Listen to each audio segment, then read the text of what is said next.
recently, the DOJ under the Trump administration has indicted James Comey. Now, the questions that we will be exploring today are this. Is there any good evidence that James Comey is guilty of what he is charged of? And the second question, is the lawfare that Trump is engaged in a problem? And how big of a problem, if it is? With that, I'm going to let my guests introduce themselves, give their opening statements, and we got one more coming. We'll pull him in when he gets here. We're going to start with Audacity. Audacity, lead us off. Give us what you got. Yeah, I'm Audacity. I don't particularly stream on these topics at any capacity other than being invited on HYUK show. I have a technical background, information-minded and everything. I've done everything I can to get ready for this. I am of the opinion that there is sufficient evidence for the indictment, that there will be brought further evidence will be brought forward that will, lead to a solid prosecution of this, and that we'll end up at a result that hopefully is fair. And there won't be any foul play in here, but as everybody will suggest in this conversation, it is Trump, it is the Trump administration. So we have to be tentative of that. However, we have facts and details on this that is going to work out for us. Okay, well, thank you for being here. And I guess we'll see as we go. Next up, Pisco, what you got? Yeah, this indictment is a complete disgrace. You just heard from that opening statement, there was absolutely no explanation, completely bereft of the crime here, about what it is that happened, what it is that this indictment is about.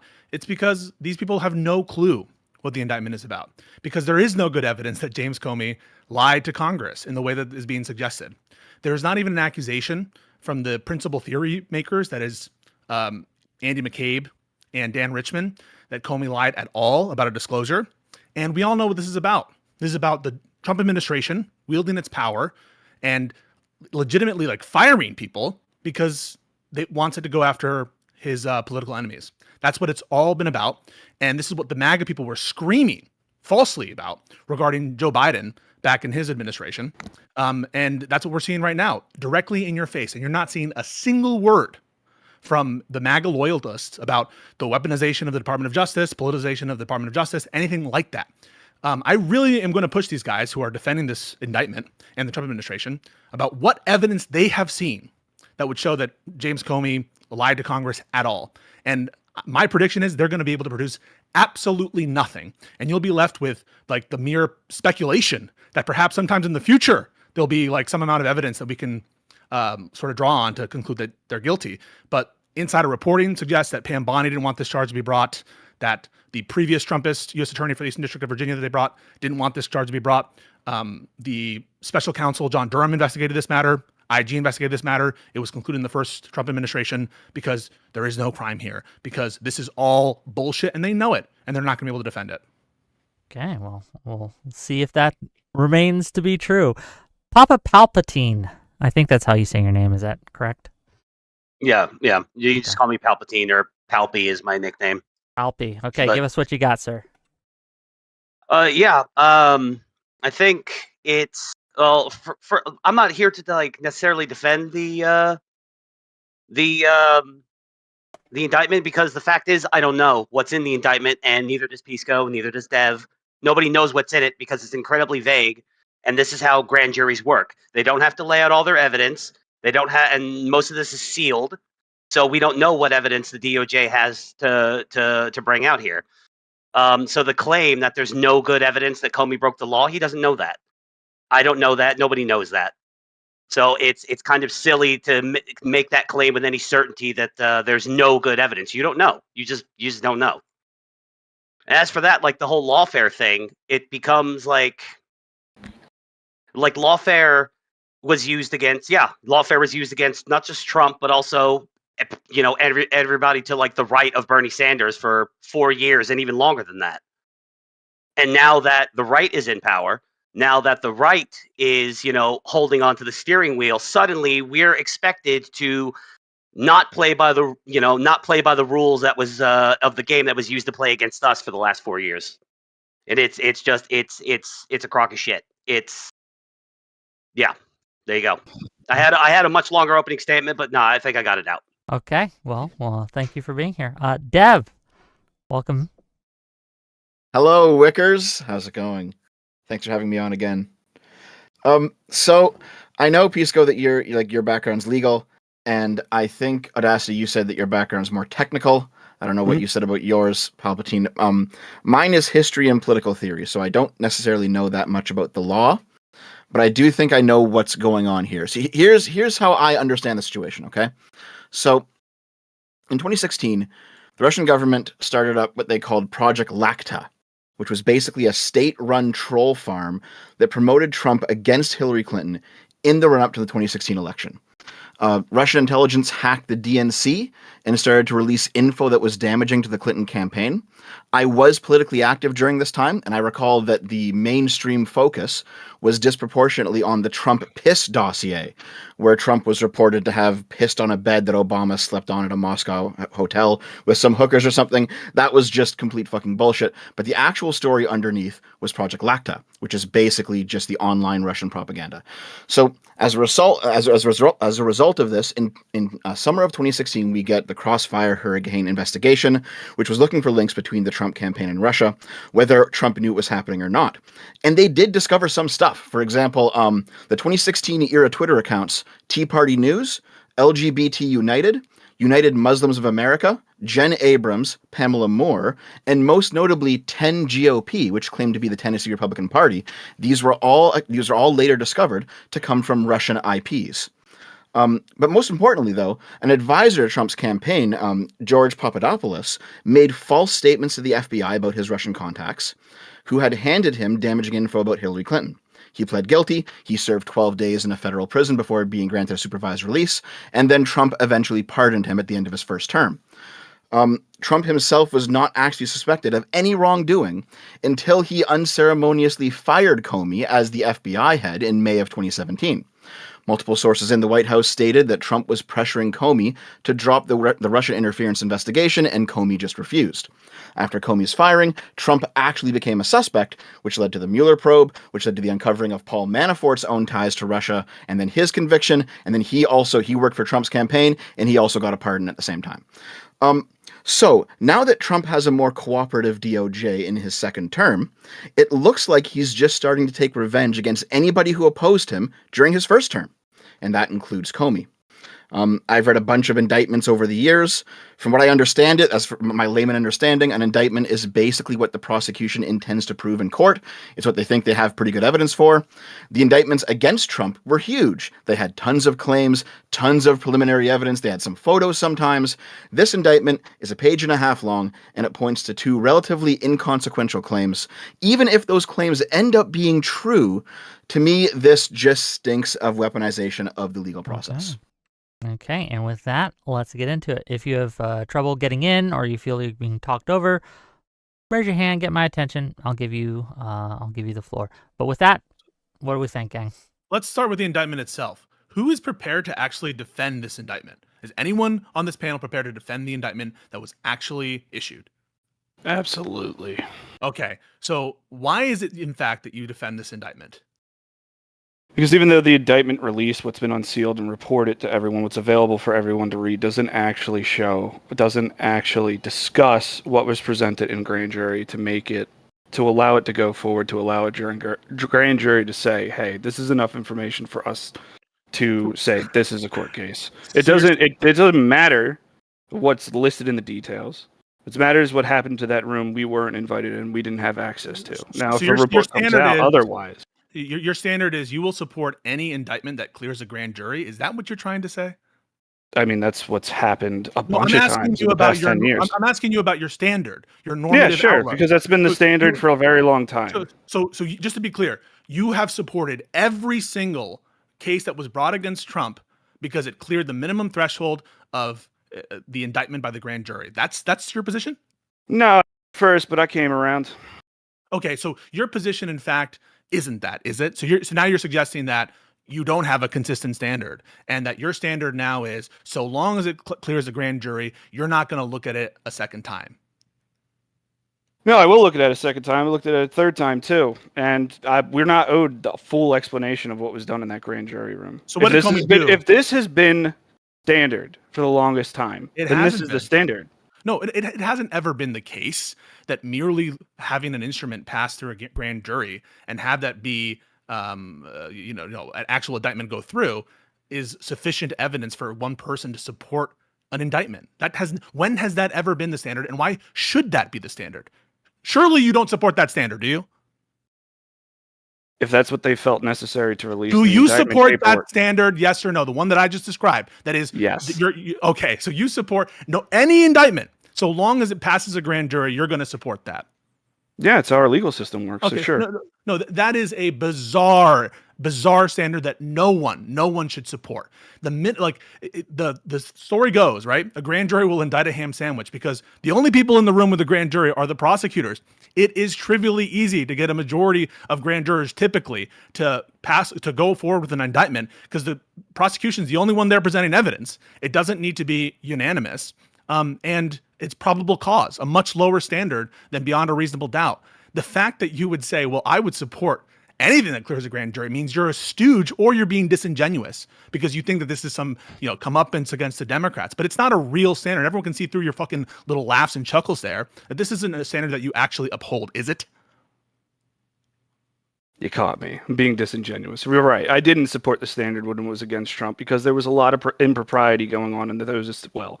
You had massive adjustments to the ways court cases were being brought against Trump. You had changes in statutes of limitations. You had evidence being argued that it was improprietary to the defense's case because I can't remember the exact reason, but you don't know shit. You don't know shit. The whole conversation of, yeah, we did business with Trump and everything was above board and it was fine. We don't really have any complaints to make. And they were still like, well, we're not going to take that into account. You have no idea what the fuck you're talking about. You're talking about some misunderstandings of the statute of limited provisions at issue in the New York criminal case that has nothing to do with what I just asked you. What I just asked you had to do with whether you're normatively going to support indictment. And all you said was, yeah, so long as it passes a grand jury, I'm going to support it. No one was ever saying that should be sufficient for you to support indictment or not support an indictment. And you're conflating it with other hang-ups that you're having with procedures of other cases that have nothing to do with what you were just asked. And you admitted just then, yes, I'm being disingenuous. So I'm asking you not for your disingenuous standard, but for your genuine standard. When are you actually going to support an indictment? That's my question. I support this indictment. Why? What did Comey do wrong? What is your understanding of what Comey did wrong? There's tons of reporting about him about him perjuring himself to Congress. There's tons of testimony, tons of argumentation to be made that he tangentially, in passing, passively, actively knew what was being leaked to the press. There's points in there that he had a third party that he would routinely go to proxy information out from his office to the press. There's enough information here and everything that's been going on and all the congressional hearings and all the congressional arguments that we see constantly on Facebook fucking YouTube algorithms that there was an effort from him, from his office, from his leadership, and from his subordinates to put this information out to the press. About what? What is the information about that supposedly he leaked?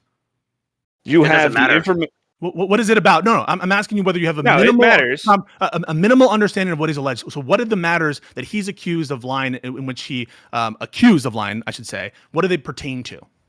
1 second. Oh. I'm really sorry. But the Clinton probe information and, the Clinton Foundation investigation was a accused leak, and the information regarding the investigation into him during the Russian probe. Okay, that information being leaked. So now the question is, do you have any evidence whatsoever that James Comey leaked or authorized a leak about information related to the Clinton probe? Any evidence whatsoever? Me personally, I don't, but we will find out in an investigation. No. The thing is, and this is to the other guy's point. I don't know, Palpatine or whatever his name is. We're not writing on a blank canvas here. Thankfully, we have an entire IG investigation about this matter that tells us the nature of the claims and what they can ultimately ground down to. And they can ultimately ground down into, and this is what the reporting is, because this U.S. Attorney's Office is leaking like a sieve, it either pertains to Andy McCabe. Andy McCabe never was authorized by James Comey to do a link to the Clinton Foundation to the Wall Street Journal, ever. He doesn't even accuse that. And the Inspector General under Trump, they found that in the same way, that Andy McCabe wasn't authorized by Comey, that Comey didn't know in advance about any leak. So that theory is completely garbage. There's no evidence that Andy McCabe leak to the Wall Street Journal originated in Comey. At most, he was told about it a day after the leak actually occurred, or a day after the story came out. And then second, there's this story about Dan Richman. But of course, Dan Richman was publicly quoted with respect to the Clinton matters. And of course, the statement that is being alleged that Comey had adopted has to do with anonymous leaks to the press. And so no matter which way you slice it, either the Dan Richman theory, and that's the person, you don't even know the fucking name because you haven't spent any time looking at this indictment whatsoever, or if you take the Andy McCabe version theory of the story, you're fucked, because neither of them accuse James Comey of authorizing a leak, an anonymous leak in that context.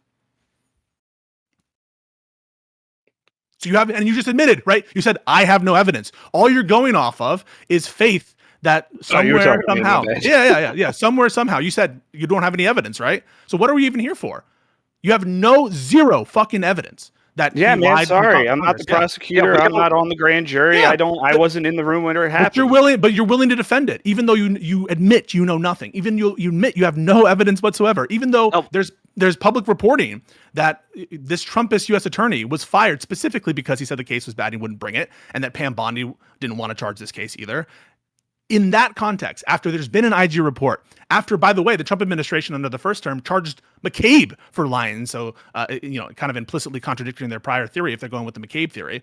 In all that context, you say, I'm still willing to defend it even though I have no evidence. Isn't that dogma? Isn't that utter bootlicking shillism, that you're just trusting the government no matter what, and you're just going to defend the government even when I know nothing? That's your new standard. I defend the government, I defend their indictments even when I know nothing about it. Hold on. The prompt doesn't require us to defend the indictment. The prompt is, there is no good evidence. Right. So None. Do you understand? You don't know what evidence was brought. Do you know that Do you know that? Well, hold on, man. Because the name of the stream is Lawfare or Justice. It's not quite about the evidence, right? Like, we're talking about whether or not this is. I'll just real quick. I did give 2 prompts. Pisco made those prompts. The prompts are as follows. So the good evidence is relative to an epistemic context. Obviously, like, I can't prove to you that we're not brains in a vat right now, and there could be unexisting evidence that nobody is aware of, that no one has assessed at the moment. But given the evidence that is available, there is no good evidence whatsoever. And the fact that we are not, again, as I stress, writing on a blank slate here, where there have been previous investigations into these matters, including the previous Trump administration, where they have released reports on this matter, and including leaked documents from Kash Patel about Project Arctic Vortex and these other Entropic, whatever the fuck these stupid code names are. They've released those documents, and given what's been publicly available, there is no good evidence that Comey lied at all, and haven't been able to point to anything. That's not we don't have to. That's not the point of the prompt. The point of you're taking the affirmative position that there is zero good evidence, but that's an impossible standard to hold because you don't know what was brought in the grand jury hearing, and you don't know what evidence the DOJ currently is sitting on. We won't know any of this until it comes to trial. So an exhaustive search of the public record after previous administrations have released reports related on these matters and leaked documents, that... okay, we can't hear because someone is fucking crackling. Oh, okay. yeah, you're... My bad. Okay. We good? Cool. Will you at least agree with the following? On currently available evidence, there's no good evidence. Then we can get into whether or not we think there's good evidence behind the scenes. Will you agree with that? There's no good evidence now available that he lied.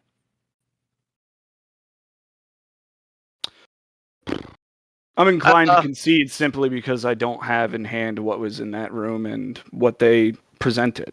So yeah, I will take to that point. Yeah, sure. I suppose.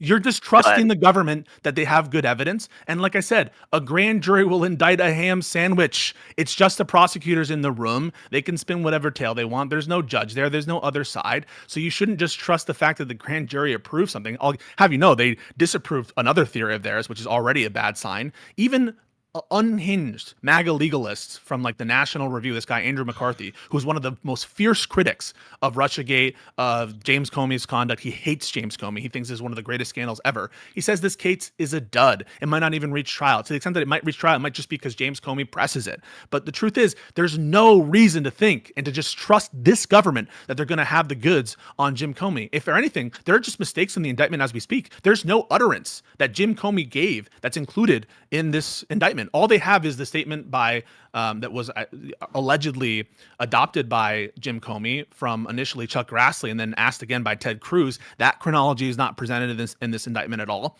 And like I said, it's all based on a premise with no evidence, for which if they had evidence, and this is another, I think, a good reason to think that there isn't any, if they had good evidence, they would have released it publicly, because that's what this DOJ is doing. Anytime they're finding something that's potentially embarrassing for the previous administration, what do? They immediately go to Twitter. They have some preposterous, absurd interpretation. That's what Tulsi Gabbard did with all of the documents allegedly, that Obama cooked up a second intelligence report about whether the Russians interfered in the election for the benefit of Trump. The minute they had documents that were negative of the other side, they released them publicly. So given what we know about the pattern and practice of this administration, when they have compromising information of the previous information, it's just to fucking release it. And we have insider reports from Trumpist U.S. attorneys who are saying, we don't want to bring the case because the case fucking sucks. It sucks. And the only basis for you to support this indictment is to say, well, I believe and trust mommy and daddy government that somewhere, somehow, there's secret evidence that no one's ever seen before. And I'm telling you, the chances of that are so low, so astronomical, that you should just accept this first proposition. I mean, I don't accept it because, again, you're speaking from a point of absolute certainty that you cannot be certain about either. You're sitting here with complete and total confidence in something you don't know. You don't know what was said in that room until a judge requires the unsealing of these grand jury hearings. We will never know what was said in that room that got the grand jury to sign off on this indictment. I've got a question for you. Since we do actually have this sort of ambiguous middle room where we don't know this evidence that may or may not exist, how come you're defaulting to trusting them? Why wouldn't they? That's been the standard for a very long time. Trust the government. Trust the government has been the standard it hasn't. I have heard so many arguments previously that they are making good decisions and that you should trust their judgment and that there is no issue with the things they're pushing out. This is true of not only the American government, but Dev, when the trucker protests, everything was going on against what your government was doing. Mm-hmm. You were like, the government needs to be trusted on that. The government's making good decisions. Okay. This is insane. So anytime we have a discrete issue here, you're going to ground down into your list of grievances that you have, not even with the American government, but now with the Canadian government. So you're saying that the reason that you're acting like it's a grievance with character. The reason that for the longest time, I told trust the government that they're doing the right thing, that they're capable in their hands. And I understand you got a bias against the Trump administration, and you are inclined not to trust them. As I said in the opening, we have to be a little wary of how they're going to proceed with these things. However, you've got enough information in there for a grand jury to indict Comey. You have enough public discourse, public testimony to support the cause and claims that he perjured himself. Crush the arguments. No, there's not. That was just a proposition. I don't know if you are paying attention to your concessions. You just conceded that there's not enough in the public record. You just said that. Do you remember saying that? I do now. Sorry. Okay, you're right. You just flatly contradicted yourself. And number two, what I was saying is, isn't it the most childish thing to say, well, the reason I'm acting like a government bootlicking shill is because these Canadians acted like a government bootlicking shill, or fuck it, even these other Americans acted like government bootlicking shills. You're basically saying I can act like a fucking a lemming. I can act like a total classless oaf who just trusts the government because other people did.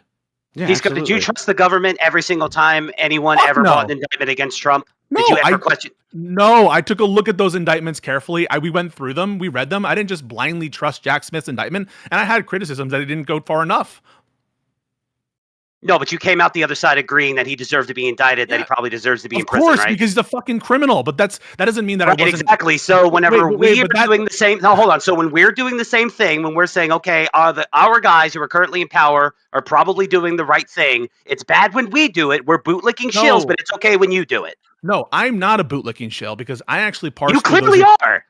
So just because I take, just because I support some charges and some prosecutions, Did you support every single criminal charge brought against Donald Trump over the course of 4 they're all years? based. Then you are Yes. a bootlicking shill by your Fine. own standard. I mean, I didn't, but no. Hang on. So my standard isn't, well, if you're against this prosecution, you're a bootlicking, or if you're in favor of this prosecution, you're necessarily a bootlicking shill. But at a bare minimum, if you're saying I'm in favor of this prosecution just because I trust MAGA, that makes you a bootlicking shill. I wasn't in favor of the prosecutions against Trump because I just trust the government like you guys are. It's because I read those indictments. I understand what the words there are, and I understand the nature of the evidence that they were bringing to bear. So that's why I support those indictments, is because they were based in fact and law. But you sit here and you say not only that you have no good evidence right now to suppose that Jim Comey lied, but the only potential to save this prosecution is secret evidence that you're not aware of, and ultimately that it just I wouldn't say secret, undisclosed. Undisclosed. Okay, what's another word for undisclosed? Non-released. Are you really it's gonna not fucking secret? call They're me not on that secret. shit? Well, You're gonna secret call me on under that? seal. It's not under seal is not secret. So the grand jury procedure, that mechanism where they're bringing in people potentially, they probably just brought in like one or two guys, like an FBI agent who's like familiar with the evidence or something. Like that transcript itself is under seal. But the nature of the evidence here is available. Again, I want to stress, we are not writing on a blank slate. The previous DOJ and the FBI inspection division, as well as the Office of the Inspector General, reviewed Comey's messages. They reviewed internal communications. They interviewed both Comey and McCabe and the relevant parties. They came to a non-charging decision as to Richmond, as to Jim Baker, the general counsel of the FBI at the time, as to James Comey, where they believed Jim Comey that he didn't authorize this at all.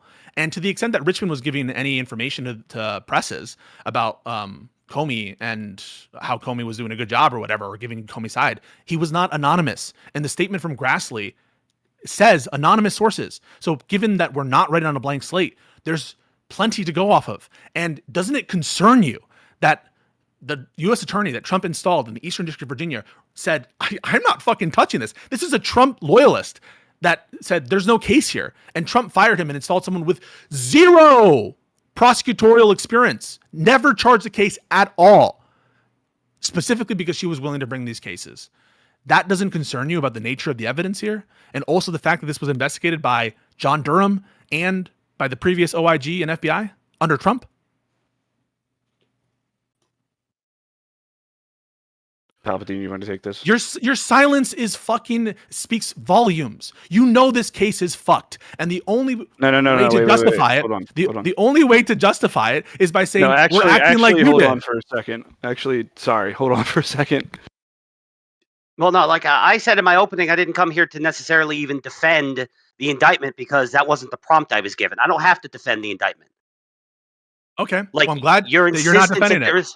Your insistence that there's because I don't know. It's a 2-page indictment. Okay, I read a lot of the Trump indictments too when they were way longer. But I've also like claim then. What is actually your claim then if you're not defending the indictment?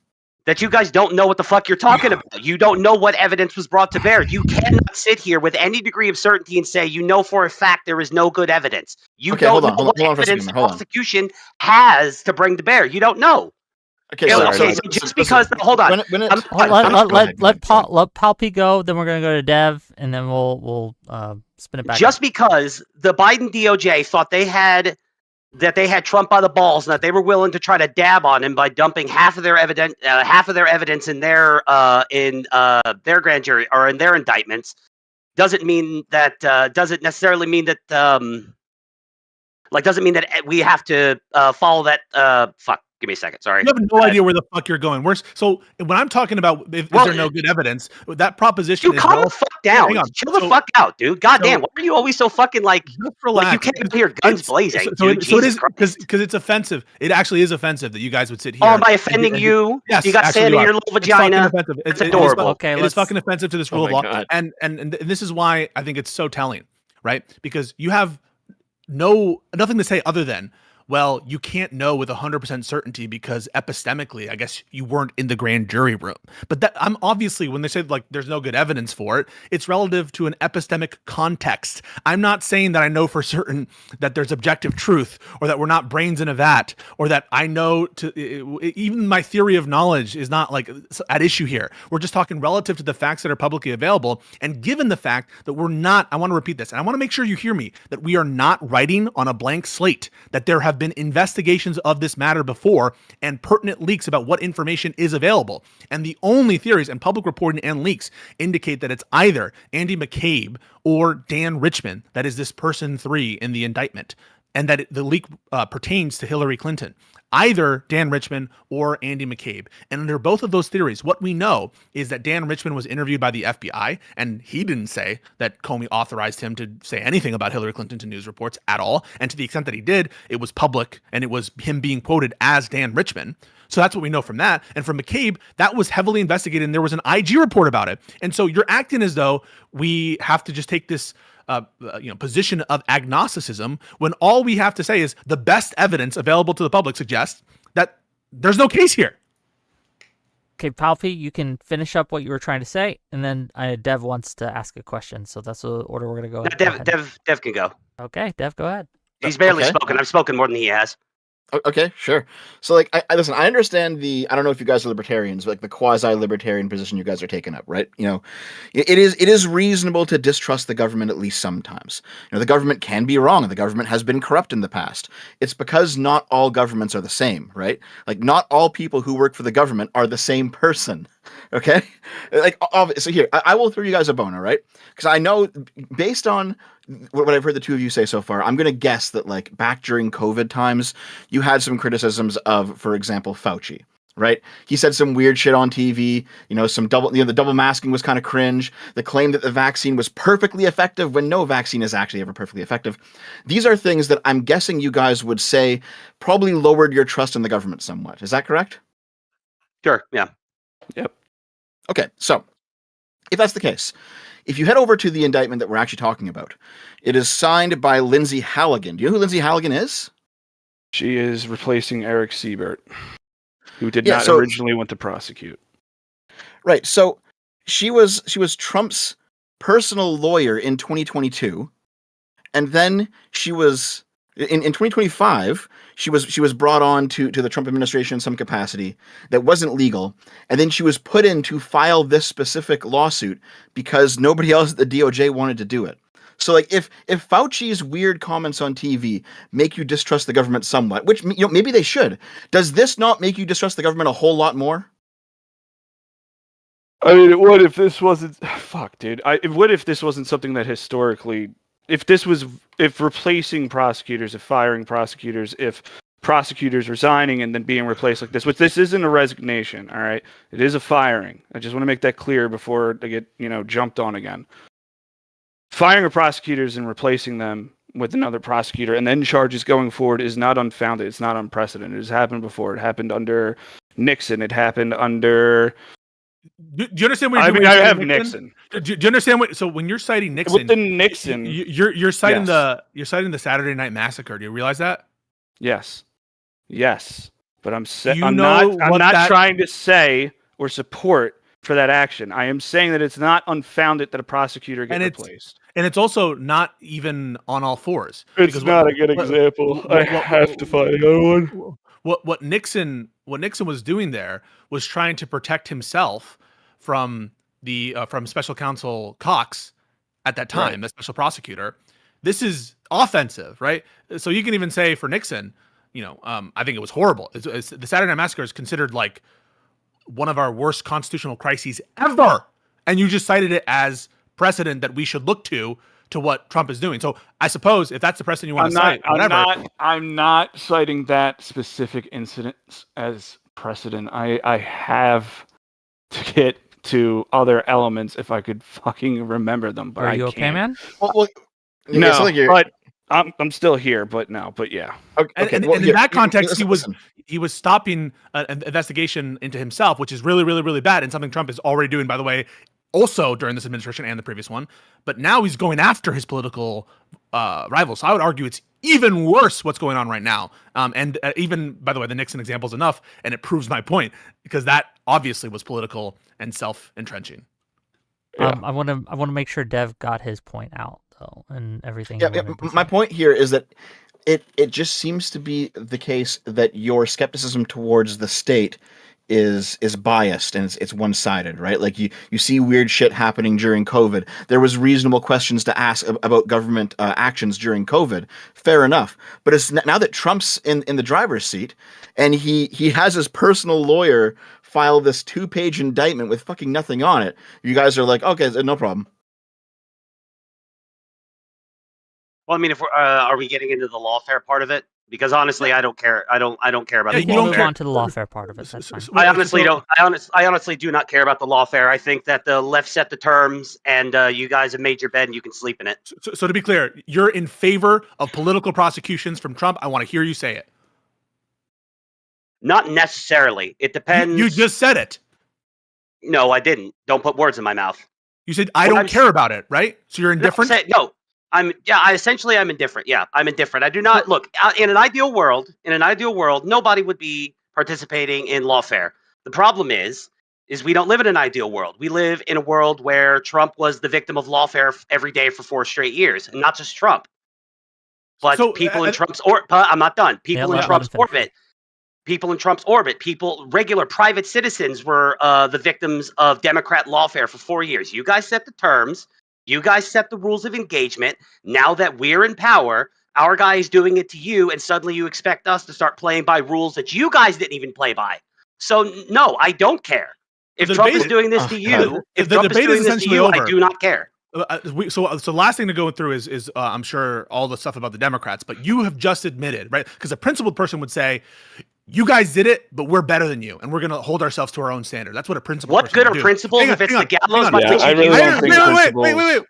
Wait. So let me get this out. So a principled person would say, "Hey, you Democrats, you engaged in lawfare. I'm going to contest every single one of your claims there. I'm sure that we're going to go through, and we'll probably, because that'll be ultimately where the debate is, and say we're going to hold ourselves to that standard of not supporting political prosecutions." What you just said, and I want you to make sure that everyone knows what you said, and make sure that you agree to this characterization of it. You just said that you are indifferent to the President of the United States that you support conducting political prosecutions.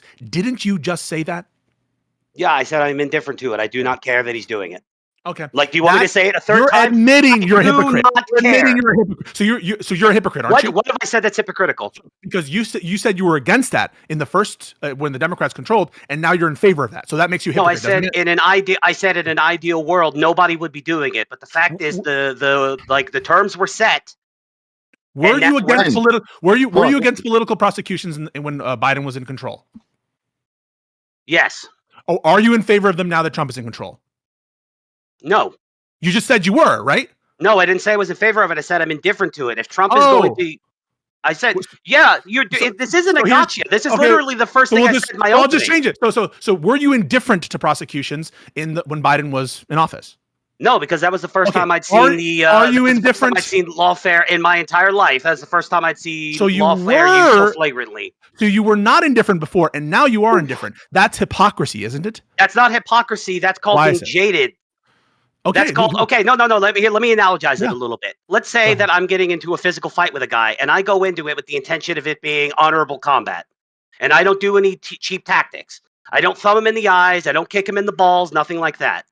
And then first thing he does is thumb me in the eye, and I still don't retaliate. Second thing he does is kick me in the balls. I still don't retaliate. Then he picks up a handful of dirt and throws it in my face. And then finally, I get fed up. I kick him in the balls. I thumb him in the eye. I throw dirt in his face. And then suddenly he throws his hands up and goes, "Whoa, bro, why are you cheating? I thought this was a fair fight." What good is the moral high ground if it's just used as the gallows by which you hang us? Yeah, so sometimes there are some principles that I think, you have to have an even playing field or whatever. But there are two ways I can address this. Is one, saying that the principle of having equality before the law and no political prosecutions is so important that even if it's asymmetric, and I believe it is asymmetric, I believe it's asymmetric that MAGA is political in their prosecutions and the Democrats are not at all. That's where I think the asymmetry is. I'm better than you, and we're better than you because we actually we held Joe Biden to a higher standard No, you than didn't.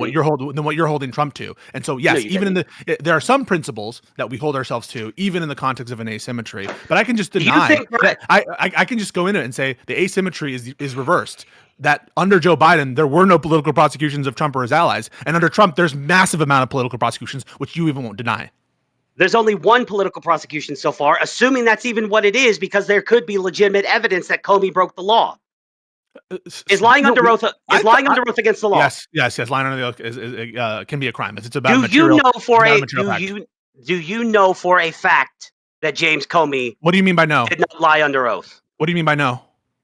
Do you know with certainty that James Comey broke the law or didn't break the law? Epistemic certainty, given our current understanding of the facts and given what's publicly available, yes, we know that he didn't. I think that we're fairly certain, to a degree of, I would say, 99.99% sure that he did not lie to Congress.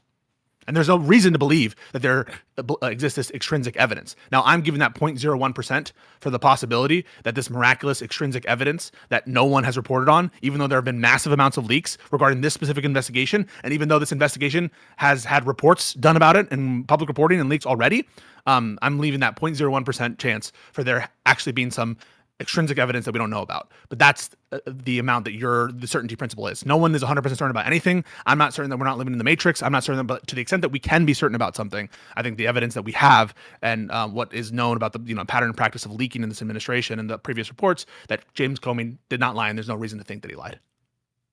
Okay, when they found, I assume you supported the Mar-a-Lago raid and the classified documents 100%. Against Yes. Yes. Okay, whenever they found classified documents in Biden's garage in in a box near his Corvette or in the trunk of his Corvette, I can't remember the exact detail.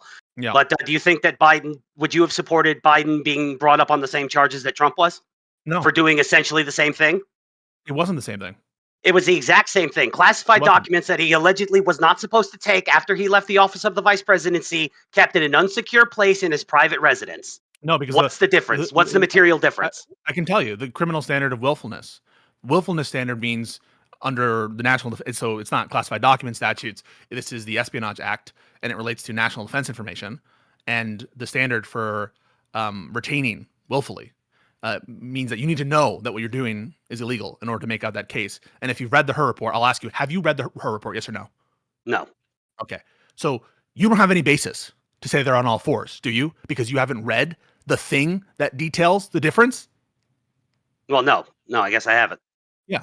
So why don't you shut the fuck up and move on to your next bullshit? I haven't read the Hur report. Yeah, you should read the Hur report, shouldn't you? If you're going to make the claim that they're the same thing, shouldn't you have to read the Hur report?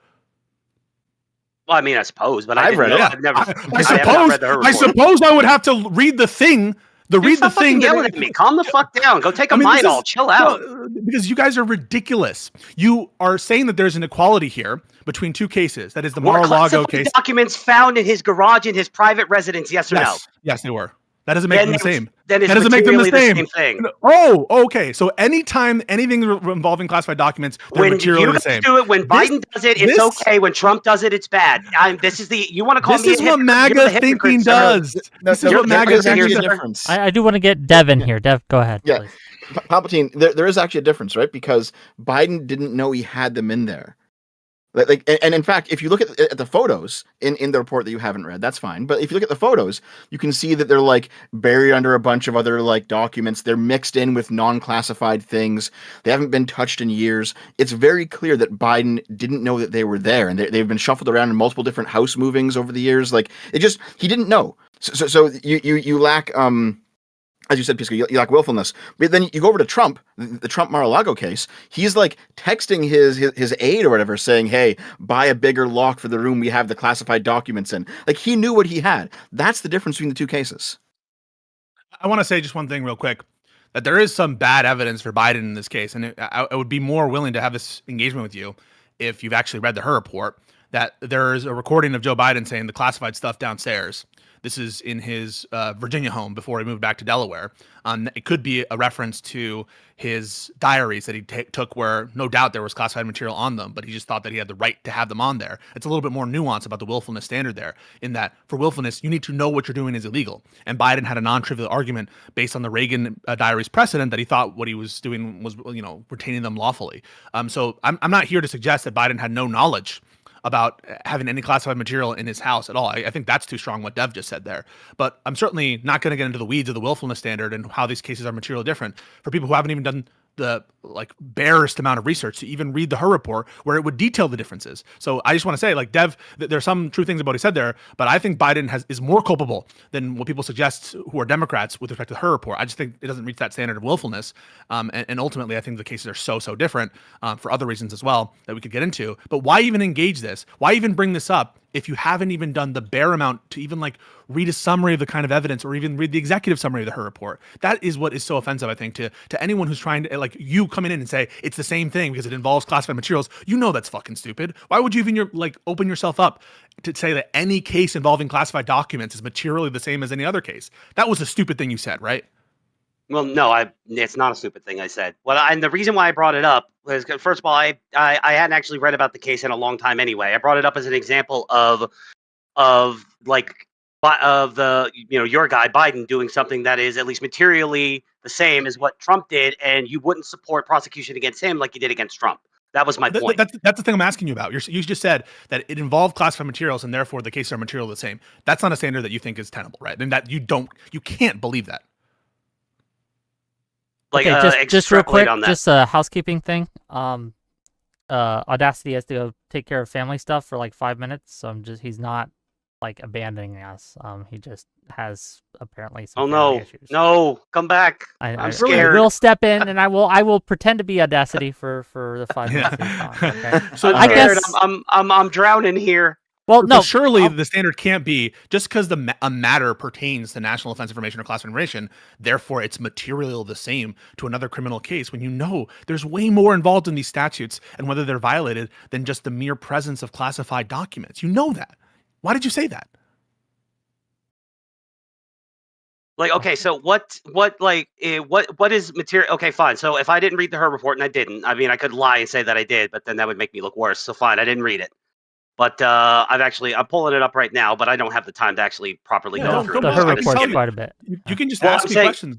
Well, yeah, no, I'm saying just, okay, so walk me through. What is the material differences between the two cases? So the big material differences, I would say, is and the most important, is the willfulness standard. Willfulness here meaning not just knowingly retaining documents, but knowing that what you're doing is illegal, right? So, well, no, Trump didn't know what he was doing was illegal. Okay, according to Trump, according to Trump, he believed he was entitled. Case. Well, right, I'm just addressing the one thing he said. According to Trump, and then I'm going to let you go. He believed he was within his right to take those documents and to declassify them at will. And he also kept them in a room that he had locked. Dude. And in fact, the FBI or I can't remember if it's FBI or CIA. Pretty sure it was the FBI though. The FBI came in and checked the lock on the room. Stuff? I know what Trump's argument. I'm telling you what I'm trying to tell you what I know. You're just blurting out.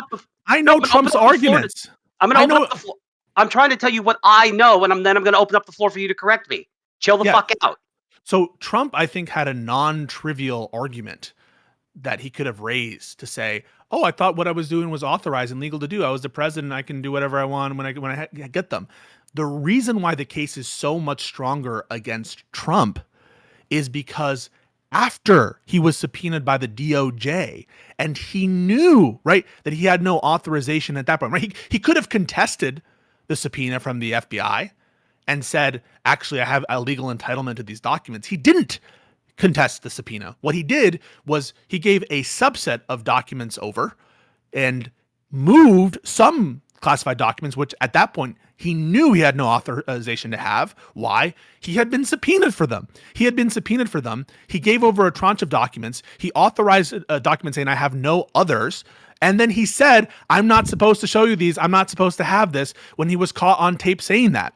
So that is all incredibly strong evidence that Trump, after he was subpoenaed, knew that he was not authorized to retain those documents. And that evidence just simply doesn't exist to the same strength for Joe Biden. So that willfulness argument, when he starts moving around boxes to hide them from the FBI, to hide them from the DOJ, when he starts talking to his lawyer saying, why don't we just not tell them about these documents? That is showing a willful mindset, not just knowing, right? Willful as in knowing what you are doing is not authorized. That's what willful means. And the evidence of obstruction actually, and that's where it's beyond a doubt. I mean, Trump is obstructing the search warrants, the subpoena, obstructing the investigation, no doubt. At that point, the evidence for both obstruction and willfulness starts to merge, and his evidence of a guilty mind is also the evidence of obstruction there. So that's what makes the cases so different. And that her report spells out a paragraph or two about the differences in those cases. Even though you can say all you want about the search warrant and should we ever go after a former president, maybe you can take that invitation to absurdity that former presidents have, not just freedom from certain criminal indictments, but freedom from search warrants for nuclear secrets. That's crazy. So those are the differences in why the case against Trump was so much stronger. In addition to the amount of evidence and the amount of top secret documents, there just is much more for Trump, and that is stronger for a willfulness case as well. I do want to take a moment to read some of my super chats since we're near the top of the hour. We'll give everyone a reset now that Audacity's back. Hopefully he's good. Everything's settled, and at least for now. It'll be a good reset, and then we can get into the lawfare portion more succinctly. $5 from Alexander Rin to say, so was the indictment of Trump valid as well? Also, what is the standard of evidence for grand jury indictment again? Do you know the standard of evidence? It's probable cause. Okay. That's much lower than beyond a reasonable doubt. And so that's why they say, a grand jury will indict a ham sandwich, is because one, the standard of evidence is much lower. It's not nothing, but it's probable cause. And it doesn't require unanimity of the grand jury either. It can be like a split of the grand jury. Okay. $10 from Alexander Rin to say, isn't your own bias entirely one-sided? If so, then by your own logic, nobody should trust anything you say about it? Question mark? I don't know. Yeah, once you start admitting, thank you so much. Once you start admitting that you are, even though you have a way to say that you're not a hypocrite, or you do this little thing about playing in the sandpit or whatever, and the fight, if you start saying basically that I'm not going to hold myself to some ethical standard that is really important, I think it's really important. The reason I know all the weeds about these accusations against the Democrats is because I do think weaponization of the DOJ, politicization of the DOJ is very important. But once you start saying, like, I'm okay when my guys do it on the principle as important as independence of the judiciary, why should we trust you on anything? When you do as Rob Noor does recently, because he gets into these cases, but now doesn't want to talk about them anymore. He says, I'm a hypocrite, and I like that I'm a hypocrite, and I only apologize because I'm not more of a hypocrite. Then why should we trust you for anything? So yeah, I think it does start to bring into question anything you say about any of these cases if you're admitting that I'm just going to trust the government when it's my guys no matter what. Okay, any other responses? Otherwise, we're going to keep going. No? Cool. $20 from Chuckles Desu to say, yes, because PISCO political prosecutions require that both sides accept a prosecution isn't political if only one side says it can't, or says it isn't. Sorry. Then it's political. Are you saying the Dems did political prosecutions, Pisco? No, I don't think that whether something is a political prosecution turns on the perceptions of everybody. Whether something is a political prosecution, I take that to mean whether a prosecution is motivated primarily by politics. And that I don't take to be a subjective standard in the sense of everyone from both sides agreeing that it'd be good. If that were enough, then I guess every prosecution of anyone political is in essence going to be a political prosecution because there will be people who disagree from both sides. So that's an absurd standard. The standard is what is motivating the actual prosecution. And I don't even think here our opponents would deny that what's primarily motivating Trump is revenge of his political enemies. I mean, you guys would agree with that, right? Yeah. Sorry. I have to get back into the mindset. I'm really sorry for the beginning of this because it's okay. You have if you got issues, you got issues, man. Absolutely, it is vengeance. It is vengeance. It's not supported. It's not only operated from Trump's side. You have members of Congress, whether you agree with their positions or not, that have brought up this issue over and over again by Comey. This isn't just Trump acting on his own. There's a lot of Trump element to it, but there is a lot of other element of support from the GOP on these actions taking place. So I can't just say that the only element is vengeance when there seems to be other parties involved in this political structure that have an issue with Comey's statements, with his original testimony, and then eventual conflicting statements and media interviews and so on and so forth. Here are the problems. I don't see any conflicting statements of Comey. I truly don't. And maybe you can point me to them. But the problem is most of what people are pointing to with Comey about why they hate Comey has to do with Russiagate. And this indictment is not about Russiagate. This indictment is not about the Russia investigation. This investigation is about leaks related to Hillary Clinton.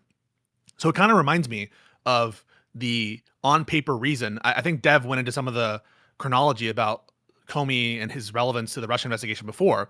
When Comey was fired, the official reason given was, well, it's because Hillary Clinton was treated so poorly because Comey broke procedure, which he did, to announce investigations and to basically comment and riff on the nature of the accusations against Hillary Clinton and what she did, and then to re-announce an investigation in October, the famous October surprise. Trump loved that shit. But then he cited that as the reason for why he was being fired, or at least pushed Rod Rosenstein to say that was the official reason why Comey was being fired. No one actually cares about, even if it were the case, as Dev mentioned, even if it were the case that he lied about this, and again, I think there's no good evidence, they don't care about this lie related to the Clinton Foundation, right? They're in favor of this prosecution because they just don't like Comey, right? They're trying to find anything that would stick to him. And so they support it based on things that have nothing to do with what Comey did. And the further evidence of that is Trump's tweets himself. What does Trump tweet when he says this prosecution is a good one? He says, they indicted me and they impeached me. Putting aside the fact that Comey wasn't in government when he was indicted. He was fired in 2017. Putting aside that the Russia investigation never charged Trump. That was on stuff related to the election interference case and the classified documents and the New York case. Nothing to do with the Russia investigation. Putting aside that Comey was not a member of Congress who impeached him, Trump is linking in his mind the prosecution of Comey to these other matters. And he's saying that's why we're going after Comey. So the pure proof based on the overwhelming sentiment against Comey is that those sentiments and Trump's specific subjective mindset doesn't have to do with the nature of the charge against him, but about other political grievances, oftentimes that have nothing to do with Comey. That's why it's a political prosecution. Yep. $10 from Lawson Harrison to say, in case it's not obvious, the reason Pisco is unhinged is because the Democratic Republic sky is falling, and there are many people that seem to insist everything is fine without bothering to look up. Thank you for the $10. $10 from the pleb. Palpatine. Your logic means if Dems get back into power, they get to go after the right because the right attacked them? Is it absurd to hold all politicians to a standard to not abuse power against opponents? You Palp. No, it's not absurd. And there was, for my entire life until 2021, that was the standard. We weren't attacking our political opponents in this way. Lawfare was not the standard practice. And then under the Biden administration, it did become the standard practice. It was done for 4 straight years. And if, let's say, by some miracle, the Democrats managed to, the Newsom AOC ticket manages to defeat, J.D. Vance, then they were, even whether I feel one way or no, if I feel some type of way about it or not, they were going to do it anyway. So yeah, will you condemn it? Huh? If Newsom does it, you'll condemn it, won't you? No, probably not, because I'm consistent enough to admit that at this point I don't care. I will. So hold on a second, man. Why do you think that there was lawfare in 2021? Well, because I think a lot of the prosecution that was brought against Trump was purely meant to derail his campaign and stop him from getting reelected. Explain that. And hold on, in 2021, for the 2024 campaign. Okay, never mind. You're talking about the Smith indictment? You're talking about the Smith indictment? I think all of them, every single one. Okay. Florida, Georgia, New York. I think all of it. I think Letitia James and Alvin Bragg in New York. I think Fani Willis in Georgia. I think the Biden FBI, the federal charges down in Florida with the documents and Mar-a-Lago. I think it was all transparently meant to just derail him, try to put him in prison to sweep him off the board so he couldn't win again in 2024. What's your evidence of that?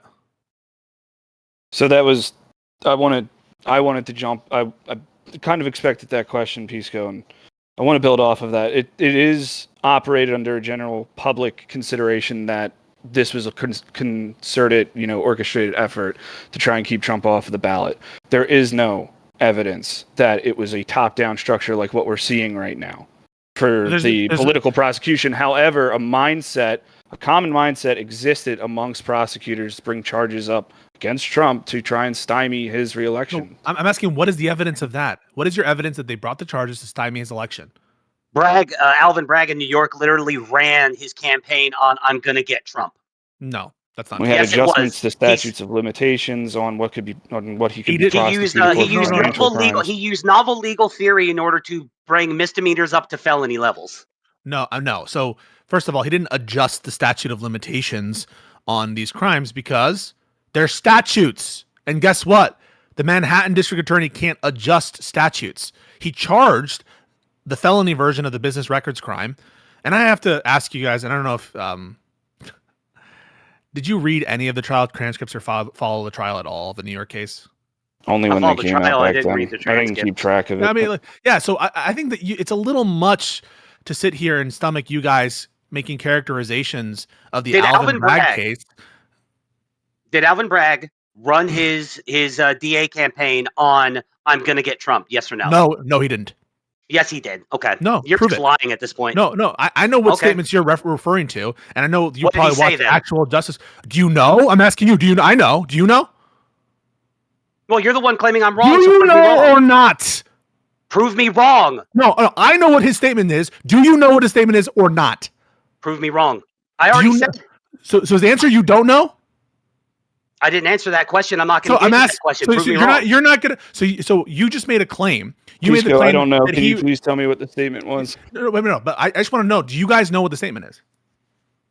No, I don't. I actually don't. Okay, If so- you knew something other than Palpatine. that. So this is what I'm trying to get at is it's a little annoying to have you guys haven't read the substantive reports / charges / proceedings of these relevant trials, haven't read the Her report.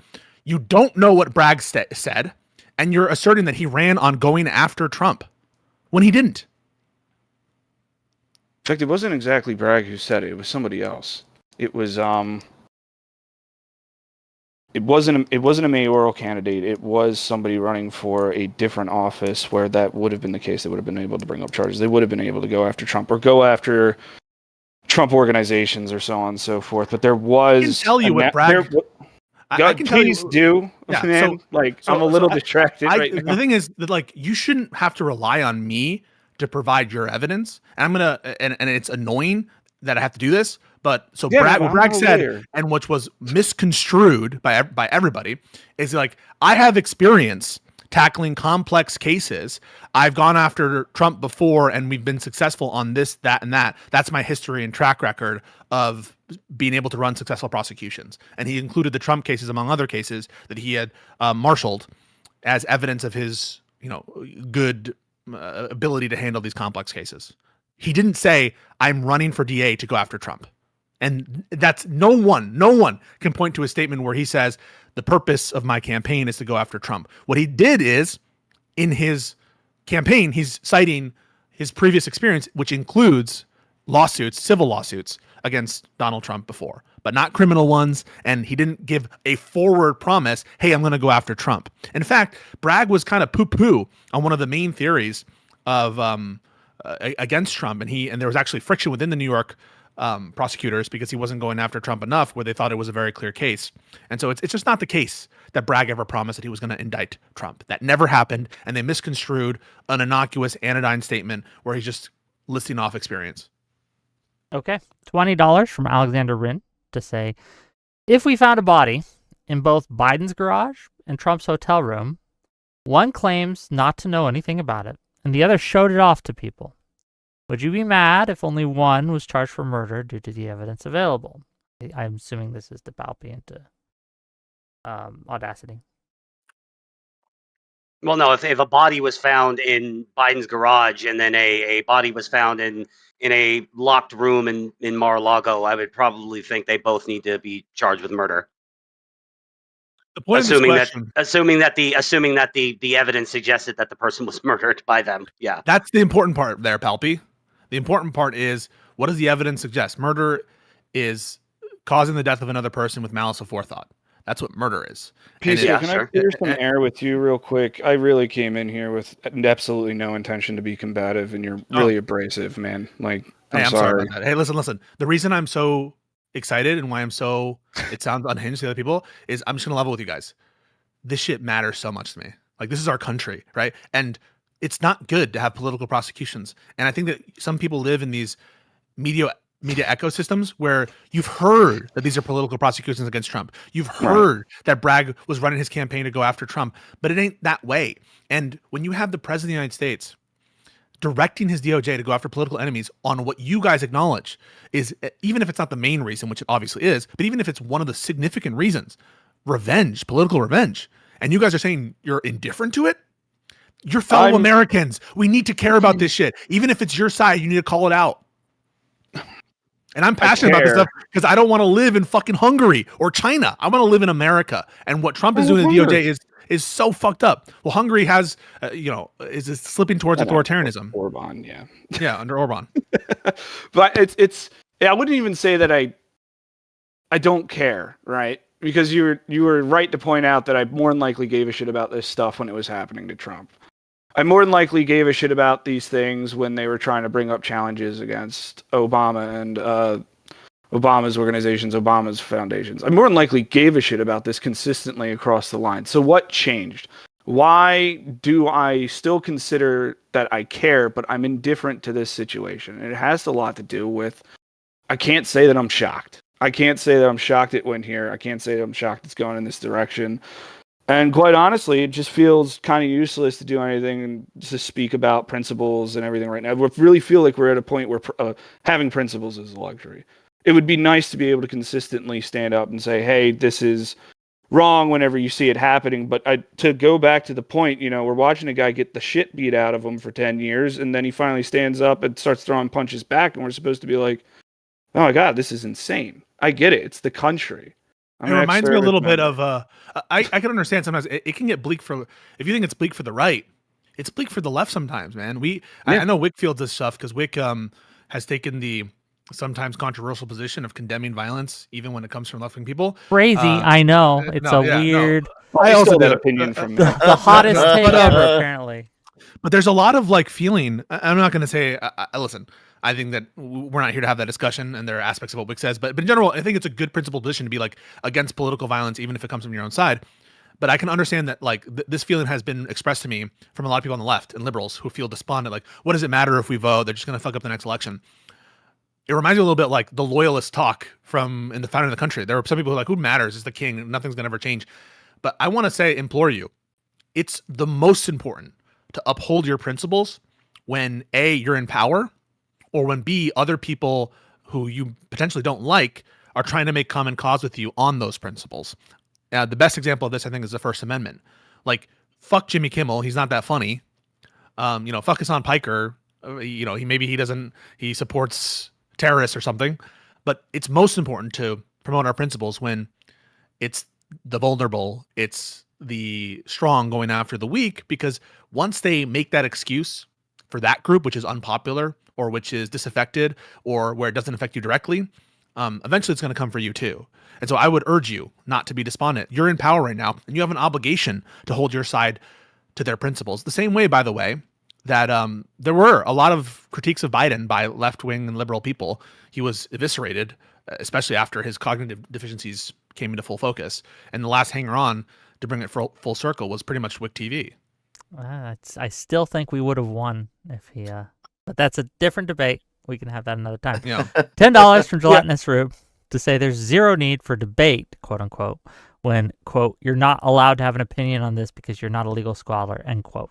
And the quote turns out to be exactly this is stupid. That's not what's as happening. the plebs described LMAO. No, I hate when people are like, you don't have the right credentials. Did you go to school? I don't try to bring up the fact that I'm a lawyer in these discussions. Everyone has a right to an opinion on these cases.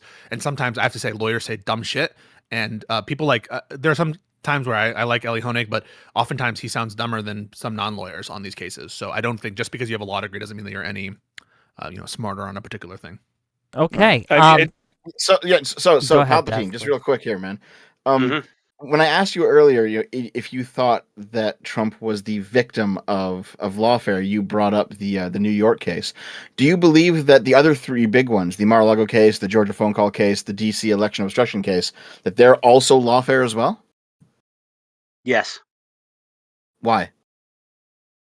Well, in the Mar-a-Lago case, I don't think that. Granted, I don't know like exactly what documents he had, and I'm sure that's going to be a giant point against me.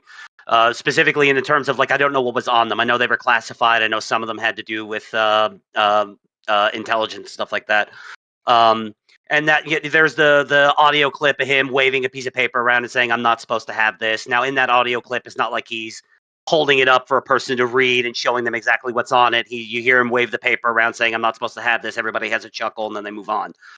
But I don't think it was malicious. I don't think he was like secretly keeping, piles and piles of state secrets that he intended to use or weaponize later on. I think he just said, he thought to himself, "I'm the president, or I'm about to leave the White House, but I'm the president. I'm allowed to keep these things anyway. I can declassify them later, or I can, later on if I want to." I don't think there was malice. Like, I don't think there was any What about intended after the weaponization. subpoena, though? What about after this? So, okay, you can make that argument, and I'm actually sympathetic to that argument subjectively for Trump, because he thinks that he can do whatever he wants, and one of the standards here is willfulness. But what about after he's subpoenaed? Like, after he's subpoenaed, he has no excuse, right? The DOJ went to the effort to subpoena him. He could have challenged that subpoena and said, "No, I have the right to these documents." He didn't do so. So how? No, can he this turned extend- he turned over a bunch of them, and then the FBI felt, and But the DOJ said that he didn't turn over the ones they actually wanted, and then they raided his house. Right? That's like the chain of events. So there was a subpoena for all marked classified documents, all of these documents, and he gave only a subset of them.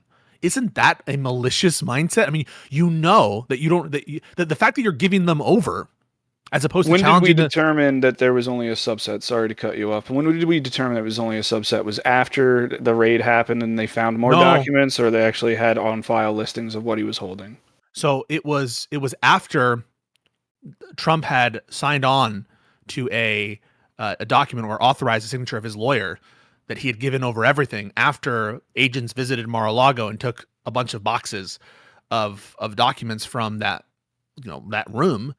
Mm-hmm. After that, they had information that there was more documents there. Either it was a CI or something like that, but they got information that they saw like cover sheets and they were like, "Oh boy!" And maybe it was the fact that they like were able to know which documents were missing, and in conjunction with the NARA or something. But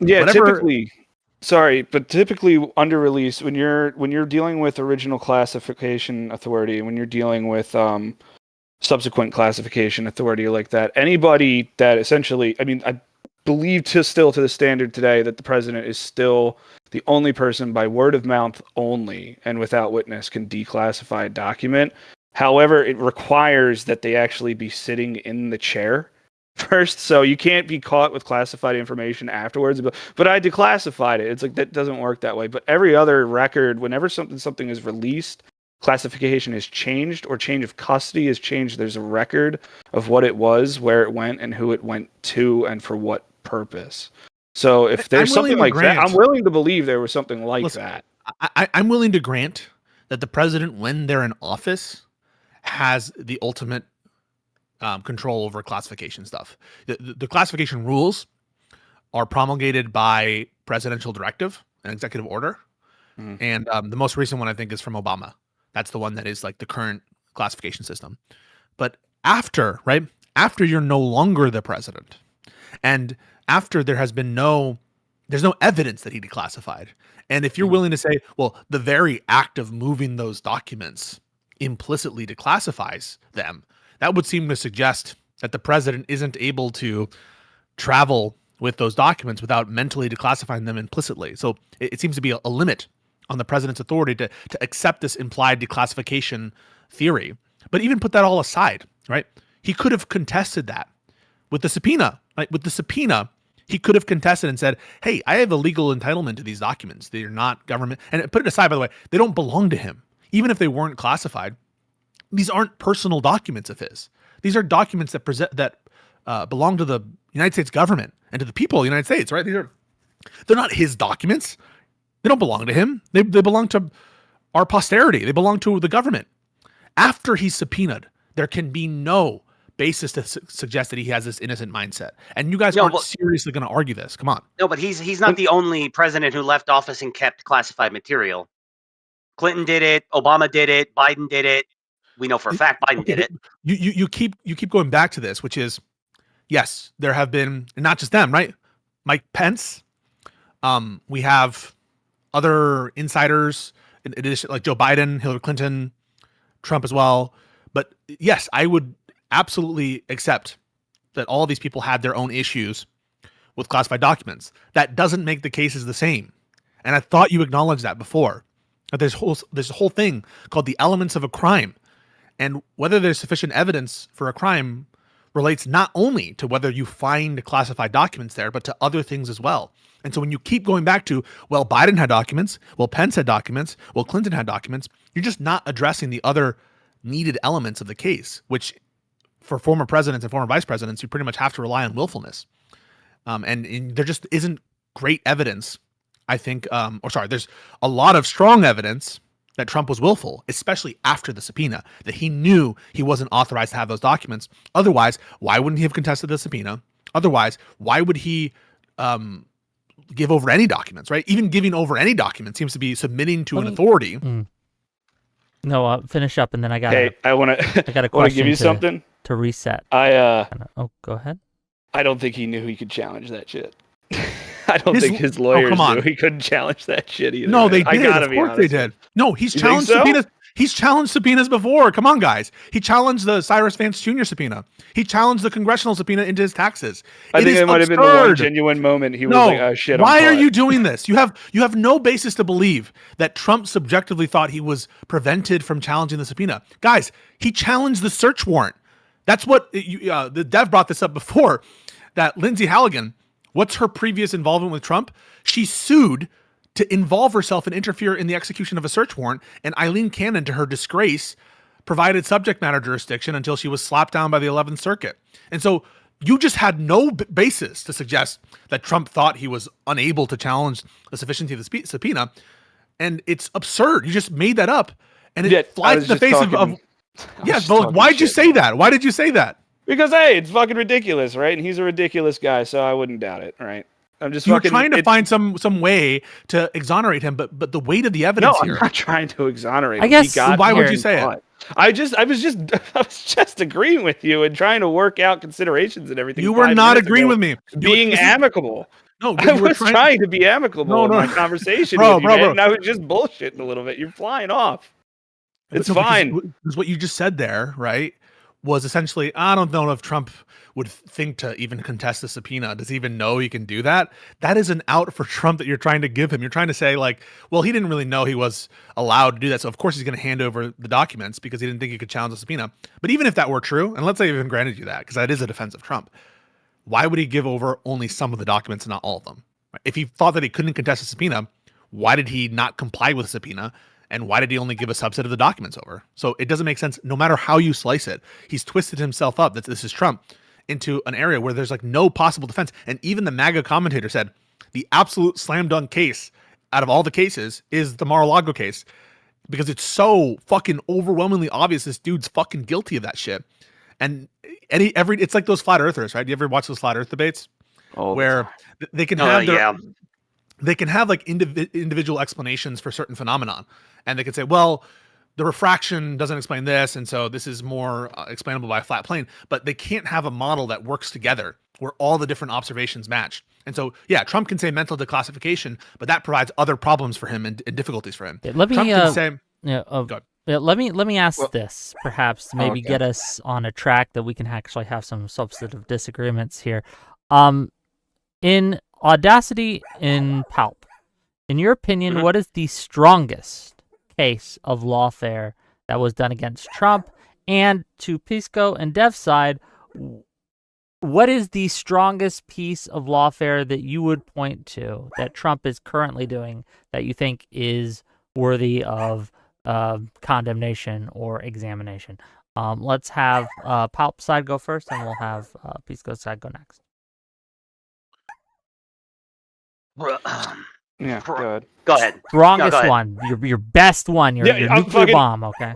So the whole case regarding his impropriety for loans and repayments and business statements and whatnot, that I think that would be the strongest case of lawfare, because there was a bunch of testimony in defense of Trump that everything was above board from his business partners, from the people he would go do business with. However, in terms of classifying it as lawfare, it's difficult because lawfare comes with the implicit intent of a political objective or some kind of vindictive goal.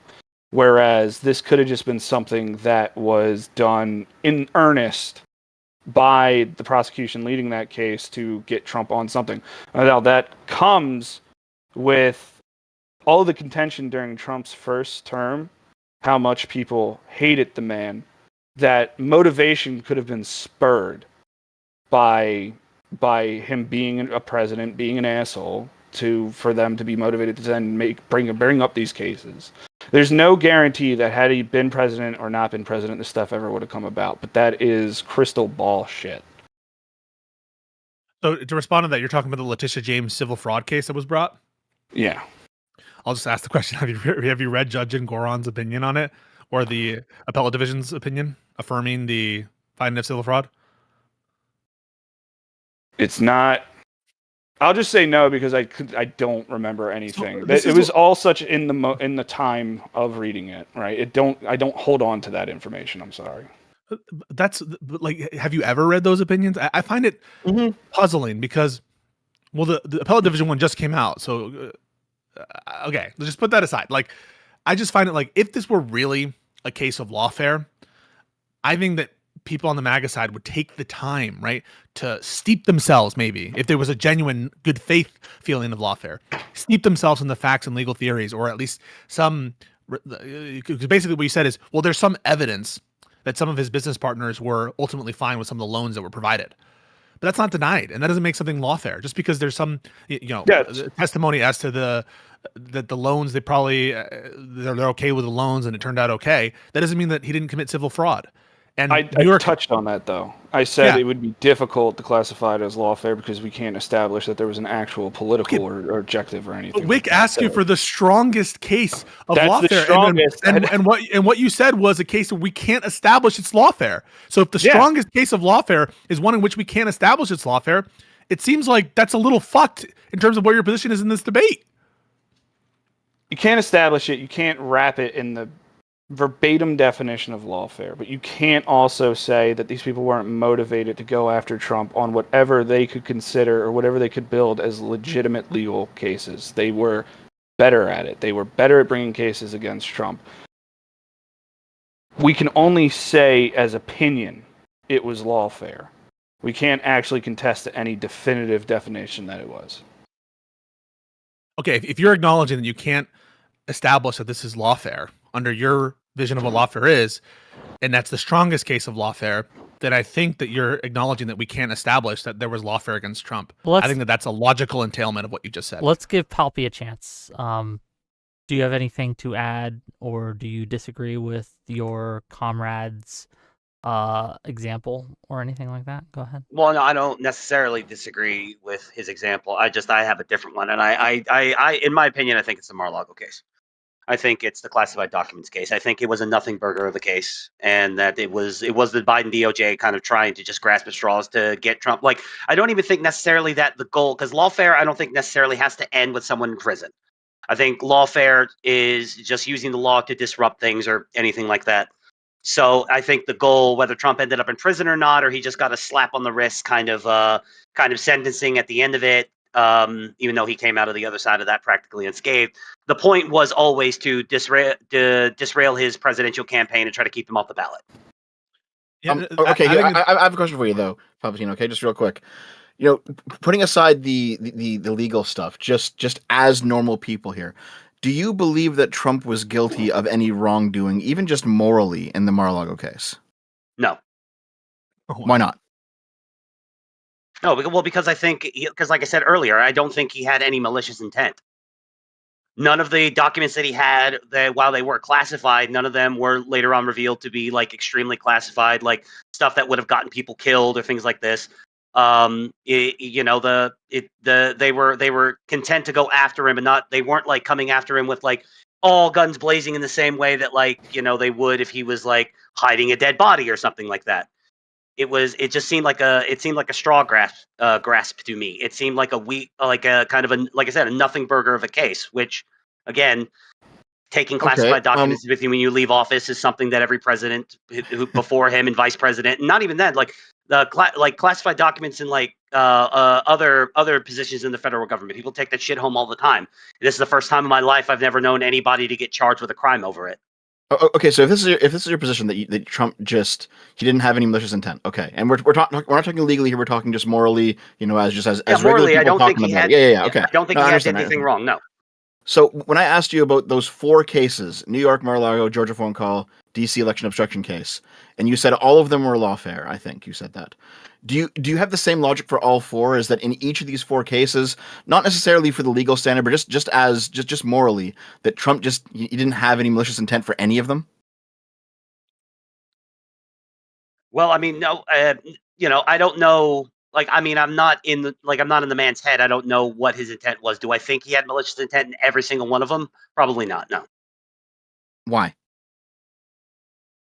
Well, I mean, what would have been the outcome for any of them? What malice would have required if he was being malicious in any of these cases? What was the end goal that would have required him to be malicious? I can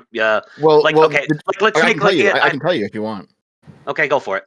Sure. So in the DC election obstruction case, that case revolved around the 7 slates of false electors and the John Eastman scheme and presenting the electors as if they were real when they were not real. And Trump's motivation there would be to seize power in 2020. Well, I mean, if the election was stolen from him, then what's the malice?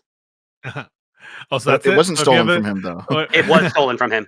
Yeah. Oh, okay. I mean, I don't want to get into this here because I don't think it's necessary. Because I don't want the whole was 2020 stolen or not. I just don't like it's a rabbit hole that we've already gone way off the prompt anyway. But no, yes. If you're asking me what do I think, I think 2020 was stolen. Yes.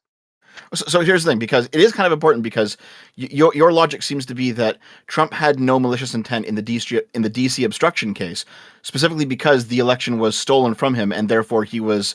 You're asking me morally, not legally. Morally, yes, morally. He was morally justified to do this. Yes.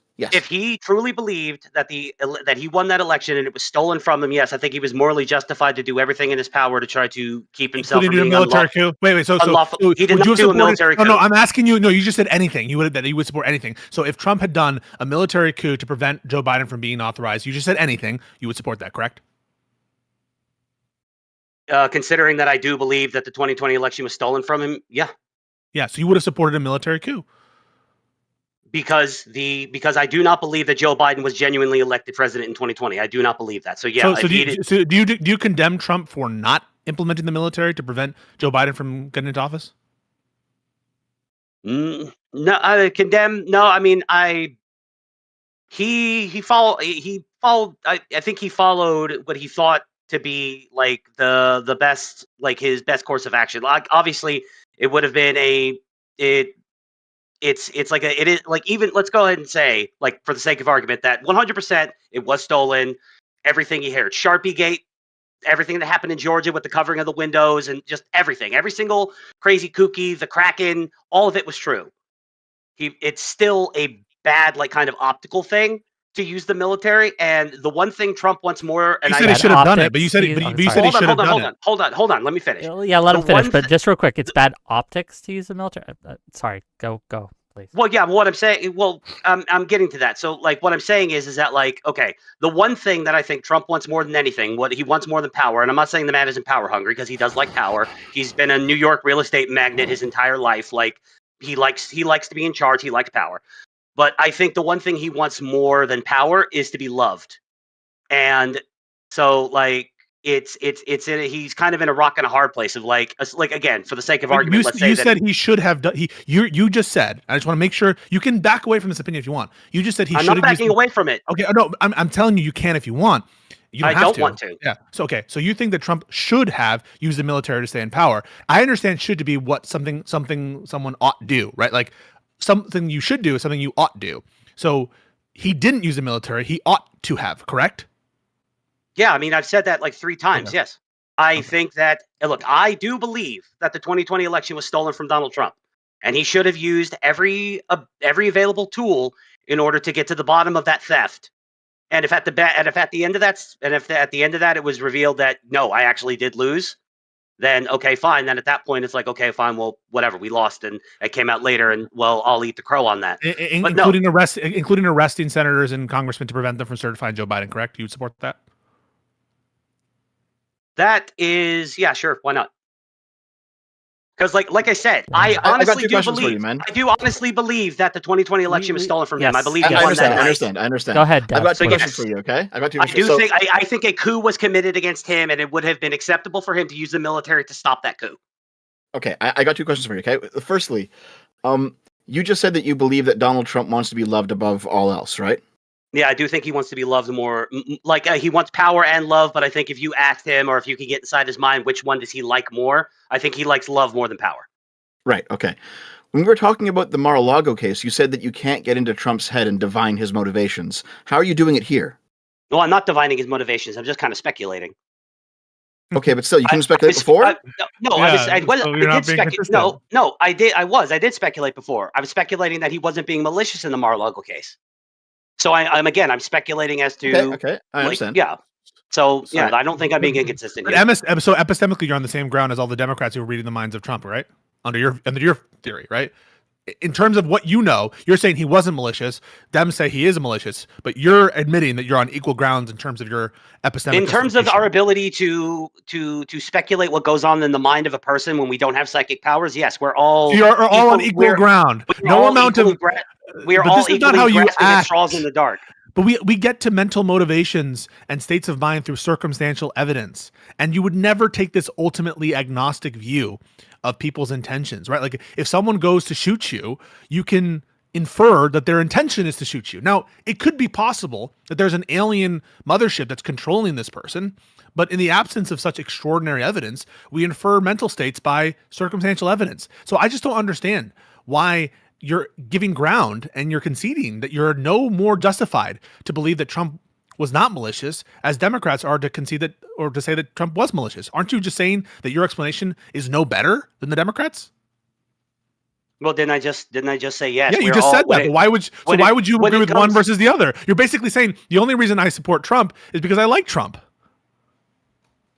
I do like Trump. It's not the only reason I support him. I agree with pretty much, not just a lot. I agree with pretty much every policy position he's ever put out. So if you acknowledge both are equally justified, that is, the notion that Trump is malicious and that he's not malicious are equally justified, then why are you picking that Trump is not malicious over the Trump is malicious? If they're I don't think that the two theories are necessarily equal. I think that what we're doing, as in just assessing the state of mind of a person with no evidence, is we're both grasping at straws in the dark. Like, I don't think, but I don't think, if that's your view of it, that we're all just largely grasping at straws, in what sense are Democrats more grasping at straws when they say that Trump is malicious versus when you say he's not? I mean, isn't it all, if it's all just clutching? Because what other than the Comey thing so far in the 10 months he's been president now, he's been back in office, like what truly malicious thing has he done to attack anybody on the left? Well, I'm going to give examples, and I do have examples, so don't push me. Okay, go for it. I will bring them, but you're just going to say. I asked the question. I want the answer, so go for it. I understand, but I just want to make sure. If I bring up an example, are you going to say, "Well, you're just trying to read his mind"?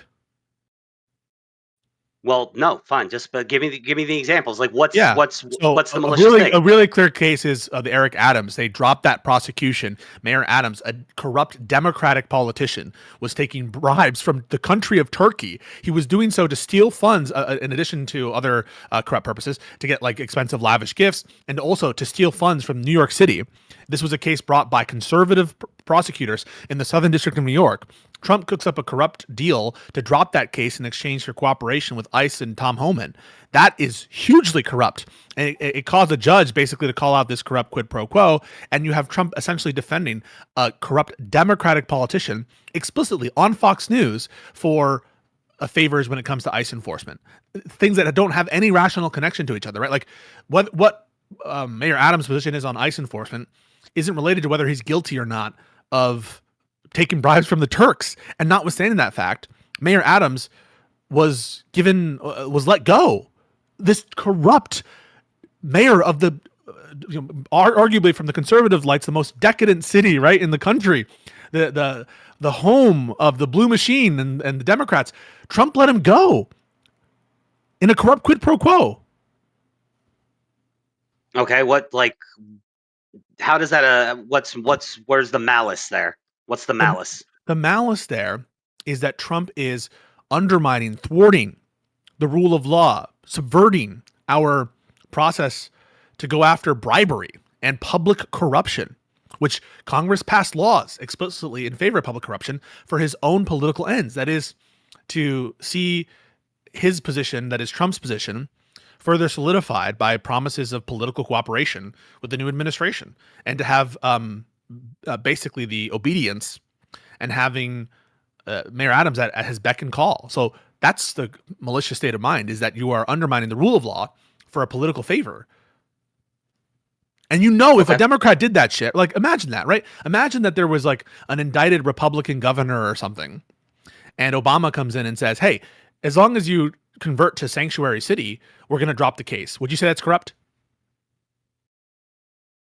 Yeah, probably. Yeah. Yeah, that's what's going on here in reverse. And so I'm going to be 100% honest with you. I didn't read into what was going on in New York with Mayor Adams, because New York is what goes on in like New York City. It's the biggest, most populous city in the country, but it's one city in a state that's I'm not the only state politics I care about are my state's politics, and then granted, Trump's my guy. It's stemming off of the question originally. Do you think there was any moral wrongness with Trump regarding 4 specific cases? And we're getting into the weeds on other stuff, and we're building this establishment on your personality, about your state of mind on anything. Would you be conflicted? Would you blah blah blah? And it's safe to attest that you did not think this far ahead on those things, and this consistency testing isn't really paying any. Okay, like I said, I didn't know much about the Adams case. I'm enjoying this. I didn't. No, well, I mean, I didn't. You lit the fire.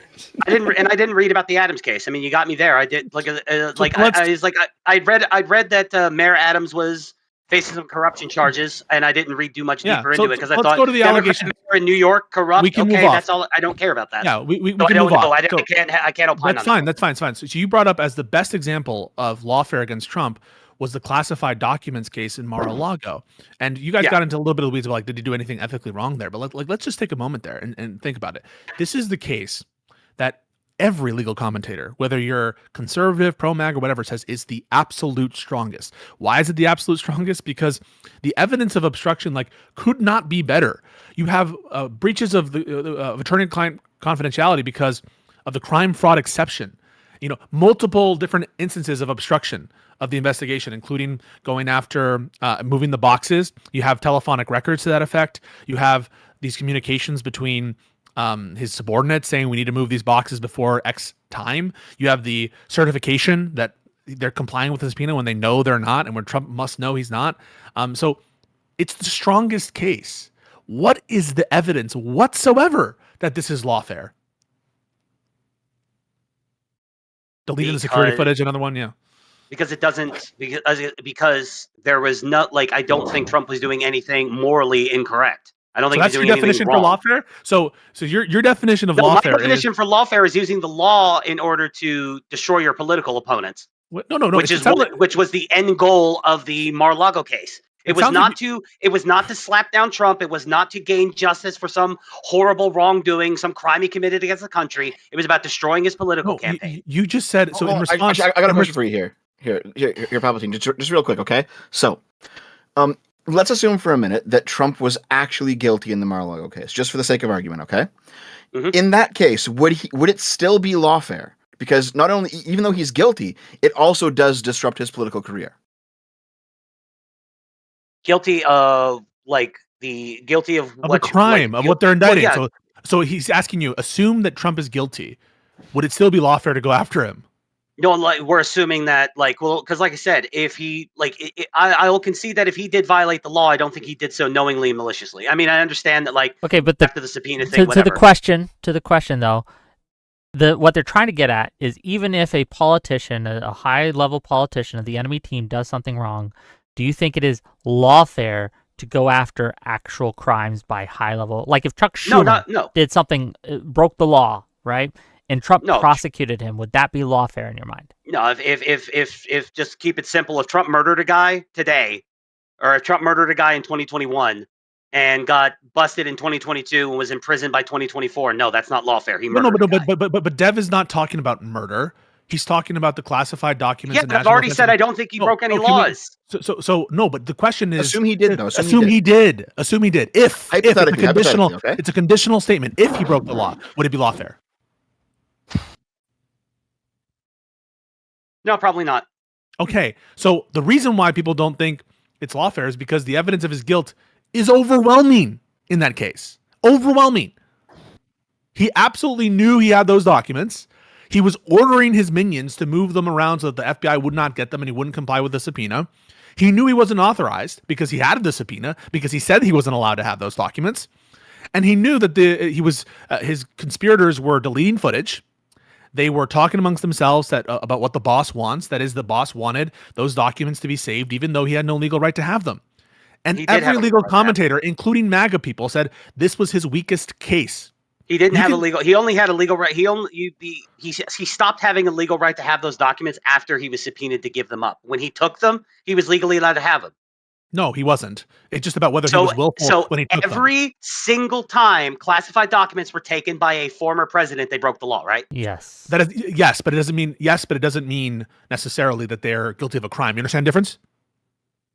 Honestly, no. Okay, so I don't materially think. I'll tell you why. So there is a difference. Breaking the law doesn't mean committing a crime. A crime is defined oftentimes, usually, almost exclusively by statute, and it has specific criminal elements. But not everything that is illegal is a violation of a crime. Do you agree? Okay. Or do you disagree? No. Walk me through that again. Okay. So let me give you an example. I got a little lost there on the way. So it could be illegal for Trump to take out those documents and bring them to Mar-a-Lago and to retain them there after he's president, to retain the documents. I think when he brings them during his presidency, he's probably authorized to do that. I would agree with you there. But to retain them after he is the president, almost certainly illegal. But that doesn't mean it's a crime. Okay, because in order for it to be a crime, it needs to meet some criminal elements. And I would agree, probably at that point, you wouldn't have enough for willfulness. So that's why the evidence of his obstruction is so damaging for Trump, because after there's a subpoena, there's a lot of evidence of willfulness there. And so just because it's illegal for him to retain the documents, and just because it was illegal for Hillary Clinton to have classified documents on a private server outside the State Department, doesn't mean that she committed a crime. See, and this is the problem that I have. It's rules for thee and not for me. It's okay when my guys do it, but when Trump does it, it's bad. No. You're not understanding me. Do you I do understand. You don't understand what I just said. No, what I just said was. I do understand what you're just saying. I'm saying I don't agree. Okay, so you think every breaking the law is always a crime? Is that what your position is? That breaking the law is always a crime? My position is. Just answer the question and you can explain. Is it your position, yes or no, or I don't know, that breaking the law is always a crime? No, not always, because sometimes you break the law by mistake. Sometimes you trespass, you trespass on private property when you're hiking and you didn't know. Yeah, sometimes, for example, defamation is not always a crime. Like defamation is not protected speech, but oftentimes it's like a civil suit for defamation, and you're breaking the law by defaming someone's character, but it's not a crime. So the notion of criminality isn't coextensive with breaking the law. And so I acknowledge that it was certainly against the law for Joe Biden to retain those diaries of his, but it didn't mean that he committed a crime when he did it. Well, to get down to the brass tacks of the thing is so if we're all agreeing that keeping classified documents after leaving office is a crime, but the difference here is that Trump did it knowingly, right? No. We're not agreeing on that. We're not agreeing on that. No, but except you did. A second ago, I asked you. No, I didn't. Is it a crime? I'm trying to be very specific. No, hold on. I asked you a minute ago. I said every time a former president leaves office, takes classified documents with him, that's against the law. You said yes. No, sorry, I said against the law. I didn't say a crime. You just said a crime. I'm being careful in my language. You're not. I apologize. I am using crime and against the law interchangeably. So let me try to clean it up a little bit. I don't think. Okay, the reason why I think it's lawfare Just to get back to the Wait, core of do the you, question so is I just because, want to you want to be done with that? So we just did an entire thing. You just want to move off it before we've resolved it? well, So- no, I'm still on the same topic. I'm trying to reorganize my thoughts by trying to get back to the brass tacks, and then we can explain. It sounds like you're dodging this line of inquiry because you I'm know not it's trying to where it's dodge leading. this line of inquiry. Just to interject, it feels like a I've been answering considerable your amount of question. charities being given to the Democrat side on this. I mean, it's you're trying to establish essentially a mens rea on this, right? You're trying to say that there are circumstances involved when it comes to charging someone with a crime or stating that a crime was committed, that it's not actually a criminal activity. You can walk out of the store with a candy bar in your pocket, forgetting that you put it there, but it can't be established that you did it purposefully if you are earnestly making the point you didn't steal it. Sorry to address you. Yeah, I think that one of the problems in trying to make a symmetry between the Biden case and the Trump case is differences in mental state, specifically willfulness, Yeah, And because you Biden was would fucking base a demented. lot of that off of the Her report. which you guys haven't read. Yes, because that's the basis of facts for the Biden investigation. So Yeah, I've got how it could pulled you- up. I'm going to read it when we're done here. Okay, but like the thing Yeah. is, how do you even begin to try to draw a disanalogy or try to say that there's a similarity or a symmetry when you haven't read it, right? Like how could you possibly say that you know enough to say these cases are materially similar if you haven't read the source documents? You get me? I mean, the greatest. No, can you address what I just said? Yeah, but I'm going to say what I want to say. The greatest point in that Her report, the greatest report in those reports about Biden, what is protecting him from having the mental state of it was that he was not mentally capable No, that's not of true. understanding it. How so look at what you just did, right? This is insanity. wait, No, wait. no. Let me just carry. So you just wait. I just want to be very clear about what you just did. It is so insane what you just did. It is one of the craziest things we've ever said. You just said that you haven't read the Her report, and you just tried to say what the most important piece of evidence in the Her report was. So you're trying to characterize the Her report, even though you just admitted you haven't read it. So how could you possibly come to the conclusion that Biden's mental state was the strongest piece of evidence in the Her report against charging him when you haven't read it? I don't believe I'm the one that ever said I didn't read it. I've said I haven't read other things, or I've had read other things and didn't remember them. I do remember elements of the Her report. So did you read it? I remember that. Yeah, and So I you had did to. read the I Her had. I read it. I read specific sections of what was referenced in breakdowns from possibly even.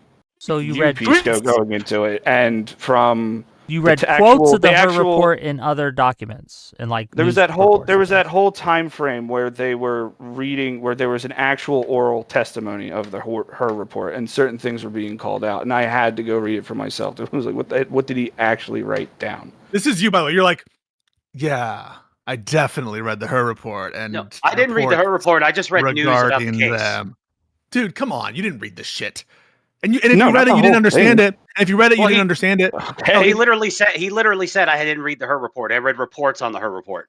That's what he No, said. I didn't read reports on the Her report. I went to Okay, my specific bad. Sorry, I sections that were misunderstood you then. called My bad. out. I apologize. Certain things that were being said. The reason I remember the mental state comment is because that jumped out. That was like, what exactly is the surrounding wording on that? I only remember given that part that you read the Her specifically. reports, do you recall what the classified documents at issue were? No. I mean, I know where they were stored. That's all over the Her report. How could you have read it and not taken away the bare topics of these documents? That's just a test to see if you read it. Because it's not something I'm going to hold on to. As Okay. time I goes on, still. man. I'm sorry. Hold on. I still one more question for Pisco's and Dev's side before we get to closings. Been a rough one, gang. In your opinion, what is the strongest case of lawfare that Trump is currently, or maybe in the past, performed that you find the most egregious, the one we should be most up in arms about, the one that is most damaging to Trump or to Trump's being seen as someone who doesn't engage in lawfare? Go ahead. I would say the before this, it was, in my opinion, probably the Mayor Adams deal. But this one takes the cake. I think the Comey indictment, this is an act of pure presidential discretion. Okay, The so White this House Comey interfering in the one DOJ. Yeah, particularly is this is the worst one because smoking gun. it's so lacking of facts and law, and it's a direct order from the president in public, and it's directing the DOJ for political reasons, explicitly stated political reasons related to revenge. And so, in that sense, it is the worst act of lawfare by Trump. Okay, what about you, Dev? Same answer or different? I don't know if I'd put this one as the worst. It's pretty high up there. I think it might be, but I also think I might give it to the series of cases back in March where he was going after all the various lawyers who had contributed to the cases against him during the Biden presidency. That's pretty fucking bad. The reason I put so two things there. So because I think and I view the norms related to the Department of Justice in a more salient fashion than some of the other norms related to other agencies. And although to be honest, the law firm thing deals with the First Amendment, which I hold to a high esteem. So honestly, that there's a good case for that from Dev. Maybe it's a recency bias. I think another argument is from the first term, the lawsuits to try to steal the election. Are arguably some of the worst instances of lawfare, what I take to be lawfare, which is to subvert the Constitution or to subvert the rule of law or to file lawsuits in bad faith for a political motive. But in general, vis-a-vis the DOJ, I would say this one with Comey is the worst. But I do think that these First Amendment cases in March and later on are also really, really bad. Do you do either? We've been over the Comey thing, but do either Palpy or Audacity, do you have any counters to the other examples that were brought up by Pisco and Dev just there, whether it be the law, the cases against the law firms that prosecuted Trump or Trump-related issues, or the lawsuits regarding the election in 2020? Any counters to any of those? Anything you want to? I mean, not really. It is lawfare, and as I stated before, I'm not excited about lawfare being on the table. I'm also not shocked that it's happening, and I'm also indifferent to it happening, and it's going to happen for the next 3 years. It's going to be the case going forward that this is the game we're playing now for a considerable amount of time into the future. And if you don't win in the midterms, and if you don't win in 2028, whoever the kingmaker chooses for the next round is going to continue this behavior. And I just find I find it hard to be empathetic to any of this, because it's like, what the fuck did you expect? You poked the bear, it woke up, it started eating your face. Now, I agree that the things back in March going after the lawyers that went after him, that's lawfare. Like, I agree with him. I'm indifferent to it. I don't think the 2020 lawsuits to try to overturn the election were lawfare, because I believe the election was stolen. So, wait, just real quick, did you read any of them? Because I read 62 of them. I read them at the time. This was 3-4 years ago. I don't remember all 62? the details. No, not all 62. I just said some. I said I read some of them. All right, got you. Yeah, go ahead. Okay. And I mean, I read a little bit about them. Like I said, this was years and years. This was at the time it was happening. This was years ago. It's been a wild fucking ride. I think we can all agree with that. Like, whether you're for it, against it, happy, sad, it's been a wild ride. A lot of shit has happened. The last 4 years has felt like a decade. I forgot a lot of stuff. Yeah, just for my own edification, are you or do you subscribe to any QAnon stuff? Would you consider yourself QAnon? No, I'm not a Q. Okay. I'm not a QAnon person. I make fun of QAnon people a lot. I just agree with them. We happen to agree on this one thing, that 2020 was stolen, but I'm not a Q person. Okay, I'm gonna read. No, I don't. I do want to hop in here real quick. Okay. Well, I don't believe. Yeah. Okay. Yeah. Anyway, no, I don't believe that. Trust the plan that there was a secret, conspiracy between the Trumps and the Kennedys that goes back 30 years, and that this is all part of a plan, and secret satanic, energy sucking vampires in the high. No, I don't believe any of that shit. Good, our secret's safe. Go ahead, Dev. Yeah. So I just want to point out, right? The actual point of this debate was about the Comey indictment and whether it was lawfare or justice, and. I know. So Audacity, I think you had a critique that we got derailed for most of it, and fair enough, right? But the reason we got derailed is because ultimately, you guys admitted that it was lawfare, and you were indifferent to it, and you were indifferent to it because both of you seem to believe that the Democrats committed lawfare first. However, we just now talked about Democratic lawfare for like an hour and a half, and we brought up a whole bunch of evidence on the other side of that position. Is there any equivalent evidence that you guys can bring up on the other side of the Comey position?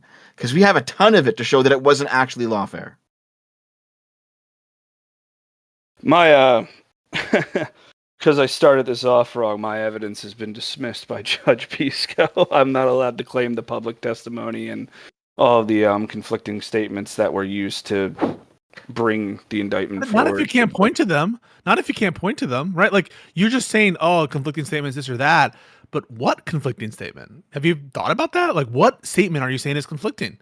I'm totally saying the record is. I'm asking you for the evidence. You said there's no good evidence available, and then maybe they have some in the that was given to the grand jury, but you haven't pointed to a conflicting statement.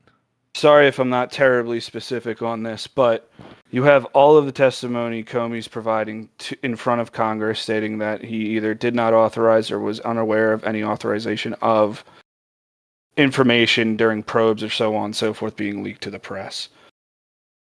Time goes on. Eventually, you get an original statement from McCabe saying, "I'm not aware," so on and so forth. And also that I didn't need Comey's authorization to get this information to media. We have DOJ policy in place that allows us to make connections, or allows us to provide information to media. You then McCabe says he did leak. Right, McCabe says he leaked. That's one thing, and there was a whole IG situation with him and a report that came out against McCabe. But you fast forward to current events, and you have McCabe but giving a media interview where he's said he was talking, like Comey was aware, essentially. It was a little wink, wink, nudge, nudge. Like, I didn't need his authorization, but he was aware that I was doing it. No. McCabe says that he told Comey on the 31st of October. The article was published on October 30th. So at no point did McCabe allege that Comey gave authorization. That's why McCabe says he wouldn't have sought authorization from Comey, because he doesn't need to. So because he didn't. There's no evidence he did. Right. And the whole thing, all the congressional hearings, all the testimony, all of Comey's arguments, the things he was asked was, did you authorize, or were you aware of authorization, or aware of intents to leak information to the media? Yeah, I'm asking for you I'm asking you what the evidence is, because you were asked a question. Basically, we're providing all this evidence to substantiate and to justify the cases against Trump. Do you have anything similar? That was what Dev asked you on the Comey case. And you're like, well, we have all this like evidence, bro. But I'm like, what evidence? Yes, I know what Comey said. I know what McCabe said. They're not in conflict, at least with respect to the claim at issue here. And I'm not aware of the other inconsistencies that you're pointing to. So what actually is the evidence of the crime here? If I could get a minute to look it up, I can tell you. No. As you sit here, are you aware of it? Yeah, I am aware of it. I am aware of it that he was in a media interview where he alluded to Comey being aware of his or others' attempts to get information out to the media. On October 31st, but that's not authorization. That's knowing about it after.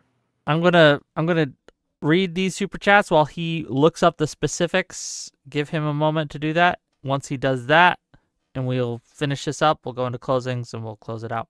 $5 from Cameraman 502. Since it's just MAGA getting bodied and can't be bothered to read, anyone have thoughts on the psycho alpinist? Pisco, what watch do you wear? Do you rock in court? Yeah, so unfortunately I have an Apple Watch. I need to move away from it though, because even with like the nice band, they kind of look janky. So I'm actually I'm in the market for a watch. Okay. $5 from Alexander Wynn. Pisco, is there any proof that Trump knew there were more that he did not? There were more documents that he did not turn over. Yes. Yeah. So there absolutely was proof that Trump was aware of other documents, namely the fact that he was authorizing and asking his lawyers whether they had to turn them all over. The fact that he told his Oliver. I forget his last name, but one of his adjutants, one of his body men, he told him to move boxes, and that's what Carlos de Oliveira. And I think it's called Carlos de Oliveira. One of these guys, the IT guy, yeah. He said that Trump said move those boxes, and that he picked out those boxes, and so there is evidence that Trump was aware and that he was directing which boxes to move. And so yes, there's evidence of knowledge. Absolutely. Okay. $10 from the pleb. I take back my good faith question to Palp earlier. Clearly, his name gives away his opinion that he is in favor of an evil authoritarian dictator, usurping democracy and turning the U.S. into the empire. Thank you for the $10. No, but okay. Okay. I'm just not even going to refute that. Okay, I'll just let that one slide. Okay. $20 from Zonia. Dev wants us to super chat about communist subversion so that he can bonk Pisco about it. Do you want to bonk Pisco about it? What about communist subversion? I don't know. Okay, well, thank you for the $20. $5 from Jamie Rogers. As per usual, the Trump supporters cite vibes and assumptions while sneering at the suggestion that they actually fact-check themselves. Shocker. Thank you for the $5. Okay, with that, Audacity, did you find what you needed to find? Yeah, it's a blurb from The Hill. Cruz's question was an attempt to highlight conflicting accounts from Comey and his former deputy McCabe about a leak to the Wall Street Journal about the Clinton investigation days before the 2016 election. Clinton ended up losing that election. Trump. I don't know why it's included. Comey has said he was unaware of the leak, but McCabe has indicated Comey knew about and authorized the leak. Comey has also said McCabe implied in a conversation with him after the Journal's report that he also wasn't aware of the leak. Part of the questioning, part of the reasoning is not only authorization, Comey's authorization, but awareness of authorizations as well. Yeah, so it's so funny you bring up Ted Cruz. Ted Cruz is the question given in 2020 where James Comey is standing by his previous testimony. They didn't authorize an anonymous leak on the Clinton Foundation thing. But what you'll find there is, if you actually read the Inspector General report, that that McCabe never alleged that he sought authorization from Comey. And so it's just like Ted Cruz is perhaps fishing. But even Ted Cruz separately sent a letter to the DOJ saying that we don't know to what extent Comey authorized the leak or to what extent, it's conflicting with McCabe's testimony or whatever. There is a conflict on what happened afterwards in terms of Comey saying that McCabe didn't suggest that the leak came from him, and McCabe said that he did admit that it came from him. So that's where there is actually a genuine conflict in what they said after the fact, but it doesn't have to do with prior authorization. And Ted Cruz himself, it's so funny you bring up Ted Cruz, he was the one who in his letter, I think my most recent short shows this, that in his letter he said, we do not know if Comey gave authorization. So even if you take Ted Cruz, a partisan MAGA Republican who is obviously, has a history of mischaracterizing his testimony, at his word, his letter to the DOJ indicates that they're actually not aware that Comey authorized this leak to the Wall Street Journal. And the reason is because that it's been investigated and he didn't authorize it. And the IG found that, and the previous Trump administration found that. And guess what? The reason they charged McCabe, right? The previous Trump administration charged McCabe. Why? Because their theory was that McCabe was lying. So it's the height of irony to come back afterwards and in a conflict between a he said, she said, which isn't even in conflict with each other on the relevant portion, that in that conflict, Trump takes the side of McCabe in the first term and then takes the side, Comey in the first term and takes the side of McCabe in the second term. So it's all bullshit. And even Ted Cruz's own statements show the emptiness of this charge. All right.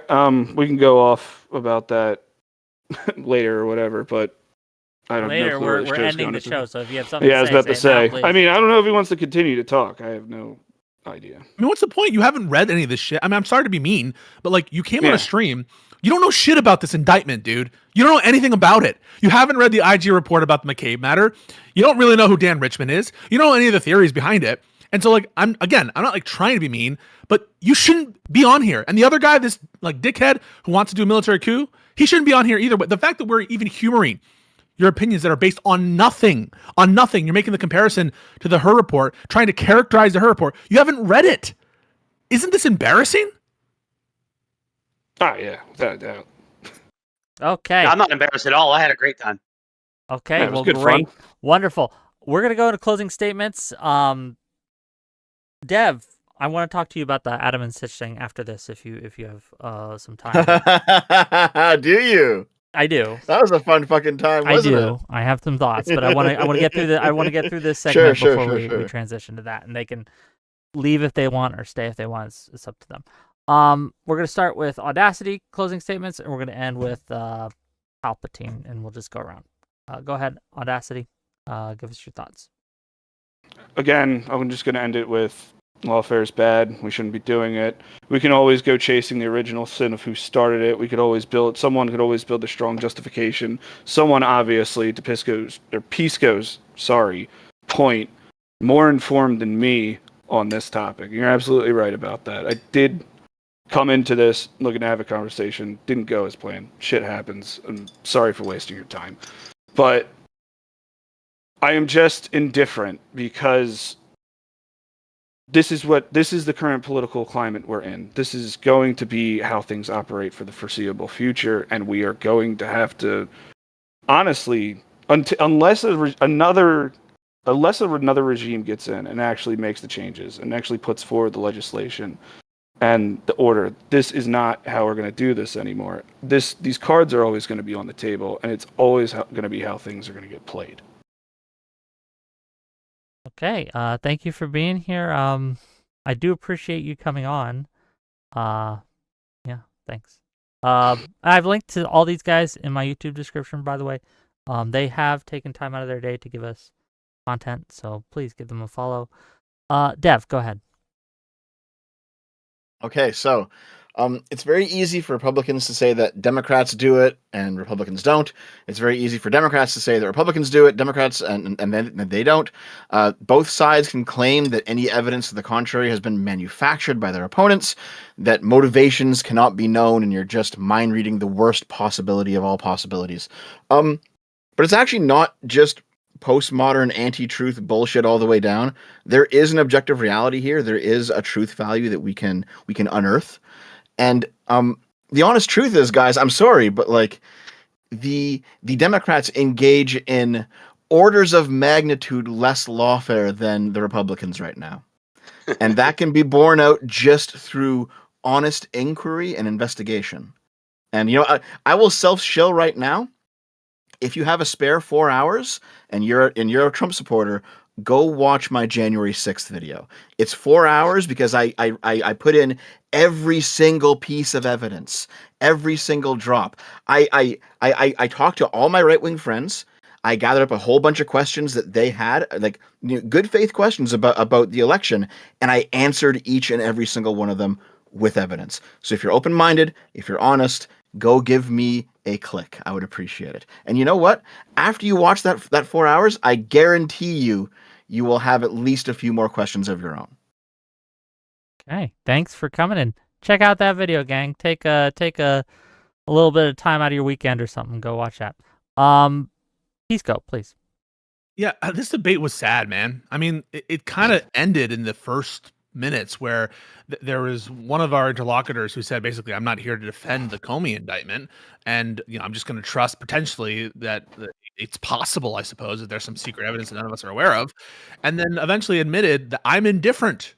I'm indifferent now as to whether or not there are political prosecutions going on. Imagine saying that of your country, that you don't care whether or not lawfare persists by your side. That's essentially admitting the worst kinds of accusations that were made of the left and the Democrats is you don't care about it when it's on your side. And you're just accepting that wholesale. Yes, I don't mind political prosecutions. I mean, he goes a step further saying, even if it's the case that my preferred candidate loses in every single election contest in court and before the various state legislatures and before Congress, ultimately, I would be okay with a military-style coup to promote a theory that was never substantiated in all these different forums where there was plenty of time and space to air out those forums on the fact and the law. And it ultimately grounds out into, like, you just don't believe in these principles. You don't hold the principle of no lawfare, no political prosecutions. On the facts of each one of these cases, we can explain very clearly why the prosecutions against Trump are based in fact and law and why there's justification to go down those. You haven't even read the primary sources or the main reports or the relevant investigatory documents of those cases. Haven't read the Her report. Haven't read Ngoran's opinion with respect to the Letitia James decision. Haven't read any of the relevant fact patterns related to the Comey matter. And so why should we take you seriously if you're trying to make these false equivalences between different cases and you haven't read it? And at worst, like trying to characterize the Her report and what the main piece of evidence was in the Her report and flip-flopping on whether you read it or whether you read reports of the report or read discussions of the report. This is all so embarrassing, guys. And it's embarrassing for the country that we have to stomach this level of interrogation into things that should be of the utmost importance. The independence of the judiciary, the independence of the Department of Justice, these should be of the utmost importance. Political corruption, yes, on your own side matters. That's why I know your talking points from your side more than you do, because I actually care about it. So when someone makes an accusation, for example, that Biden was corrupt with respect to these political prosecutions against Trump, and that's their argument, I know the talking points there. I knew the quote from Alvin Bragg. Why do I know the quote from Alvin Bragg? Because when someone made that accusation, I followed up on it. Even though it's your talking point, half the time I'm the one bringing it up because I've actually done the research into this. And I would encourage you and your audiences to do this bare minimum, the scant amount of research into the claims, into the relevant prosecutions, because when you do, you'll notice there is a humongous asymmetry. It is an untenable asymmetry, but that asymmetry exists purely and exclusively with the MAGA corrupt officials currently in charge of the executive branch. Thank you. Okay. Thank you for being here, and check them out, gang. Poppy, you are last up. Close us out. I'm retarded. If you'd ever I know none of you guys have ever heard of me, so I'm sure you never watch my show, and that's fine. But check it out, because it's most all I do is I read the news and I opine. And a running joke with me and my co-host since we started the podcast back in 2021 is don't come to us for advice or these hardcore super deep dive political takes, because we're just two intoxicated retards. That's what we are. But I was given a prompt. I tried my best a day and a half before this was supposed to start. I did my best to prepare for that prompt. And then we went off into the weeds on everything else tangential to the prompt. And I was frankly unprepared for a lot of it. And I hope my retardation was at least entertaining and you got something out of it. And I'll close with this. Everything that guy just said is bullshit. And with that, I yield the balance of my time. Okay, wonderful. Dev, do you wanna talk about the Adam Sitch stuff? I'm gonna let these other guys go. Okay. We can if you want, sure. I do. It was a fun night. Thanks, guys. Much appreciated. Yeah, thanks. See you later, buddy. Okay, so first of all, Yes. booking this show was very difficult. I had two guests, different people. One was a lawyer, Gen Z attorney. The other was been on the circuit before, Aircraft Sparky. You've seen him on the show if you watch my show. They were ready and raring to go, but both had issues come up last minute, and so I had to replace them last minute. And so, unfortunately, were they running, or did they actually have issues come up? I don't know. I'm assuming that they were telling me the truth. I always just assume that they're being honest with me. But yeah, things came up, and it is what it is. But yeah, so I wanted better opponents, but we do get what we get, and it is what it is. Now, that said, I'm kind of curious. Yeah, someone in the chat says that right wingers won't come on your show anymore because presumably that's not true. You're more left wing. There's a few that won't because I don't let them get away with shit. I mute them when they talk out of turn, and they don't stand for that. Like Rob Noor won't come back on my show because I will mute him if he keeps talking over people and not letting them get a word in edgewise. I will absolutely do that. And Wilson, same reason, right? He left my show because I muted him because he wouldn't shut up when it was other people's turn to talk. And there is a specific breed of right wing that won't come on my show, and that's fair. Right. But normal, honest, good faith right wing people come on my show all the time. We just tomorrow we're having Erudite and Drew Pavlo talk on my show about 8:30. Last week we had Political Math. He's a pretty big right-wing guy, or at least center-right-ish. But yeah, so plenty of right-wingers will come on my show. Couple will. But Right. I am curious. So, Sitch and Adam, you were on there, was it yesterday or the day before? It was yesterday. I think I was there for like 6 hours in total. Yeah, what were your thoughts? So first of all, I didn't watch all 6 hours. I'm going to be real with you, but I watched quite a bit of it. At a certain point, you said that you claimed that what they had initially invited you to talk about, you guys weren't actually talking about. So can you kind of give us the kind of set the stage on what it is? Yeah, go ahead. So basically, we were going to react to a video by I forget her full name. Her last name is Sargon. She's like a right wing figure. It's not Sargon of Akkad because it's a her. I forget her name, but she's a right wing figure. Her real life last name is Sargon, and we were going to react to a video of hers because she was talking about like how good the Trump economy was. Okay. And what I understand is that we're going to hop on a watch together and watch react to that. Yeah. But I didn't watch their Sunday show, but apparently Adam called out AJW on their Sunday show. And so Adam was like, "Oh, just come on Tuesday and we'll deal with it." Which means that he double booked us, and even Sitch didn't know that he had double booked. Oh no! It just only Adam knew it. Batya Sargon, is that who you're talking about? That sounds familiar. Yeah. Yeah, I've heard of her. I haven't really watched too much of her stuff. Okay, so you're double booked. You both show up. What happens? First of all, how do you think it went overall? Like, what's your vibes, just in general? Oh, I mean, such an Adam's chat absolutely fucking hate me. Oh, which is fine. But I think it was actually a good talk with Sitch and Adam. It always is because I'm friends with them, right? So like it's never actually unfriendly. Okay, so they get on. AJW gets on too. What is the actual conversation you guys actually had for those 6 hours? Well, for the first hour, it's Adam and AJW hashing out their Jew posting controversy, whatever they had going on. I kind of tuned out during most of it because it was just their drama.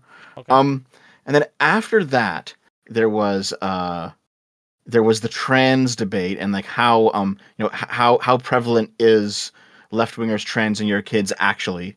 And then after that, I think there was like an impromptu J6 debate between me and AJW, where AJW's response seemed, go watch it for yourself, don't just take my word for it, but it seemed to be him just kind of shrugging and doing the it's a novel legal theory, LOL, who cares kind of thing.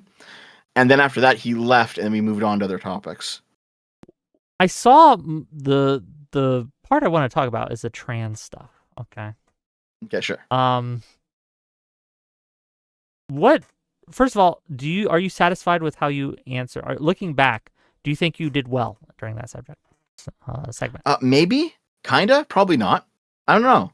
I feel like middling on it. I think that like one of the issues that I had is I think that you allowed them to get away with something I see on the left all the time, and let me explain.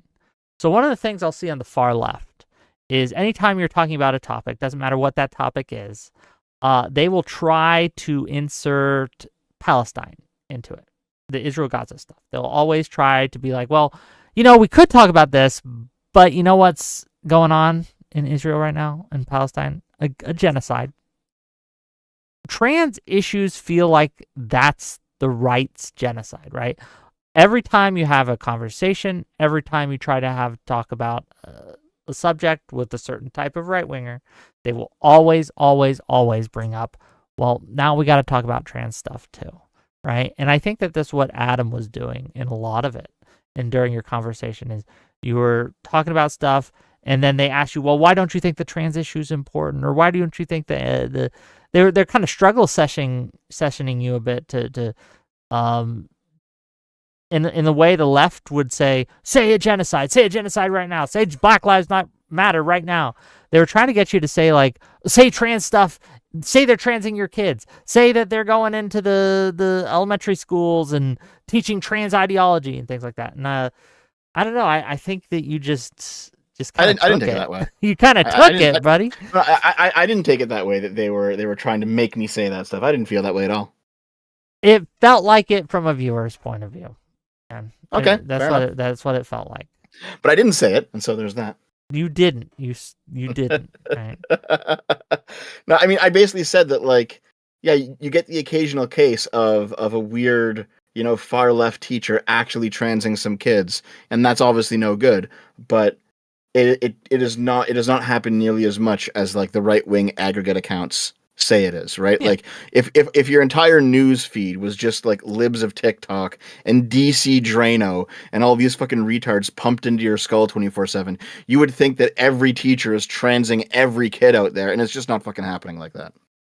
But they were, at least Adam, I won't say so much Sitch during this, but Adam was very adamant though that meant you were kind of like downplaying it. That meant you were trying to pretend or sweep it under the rug and things like that.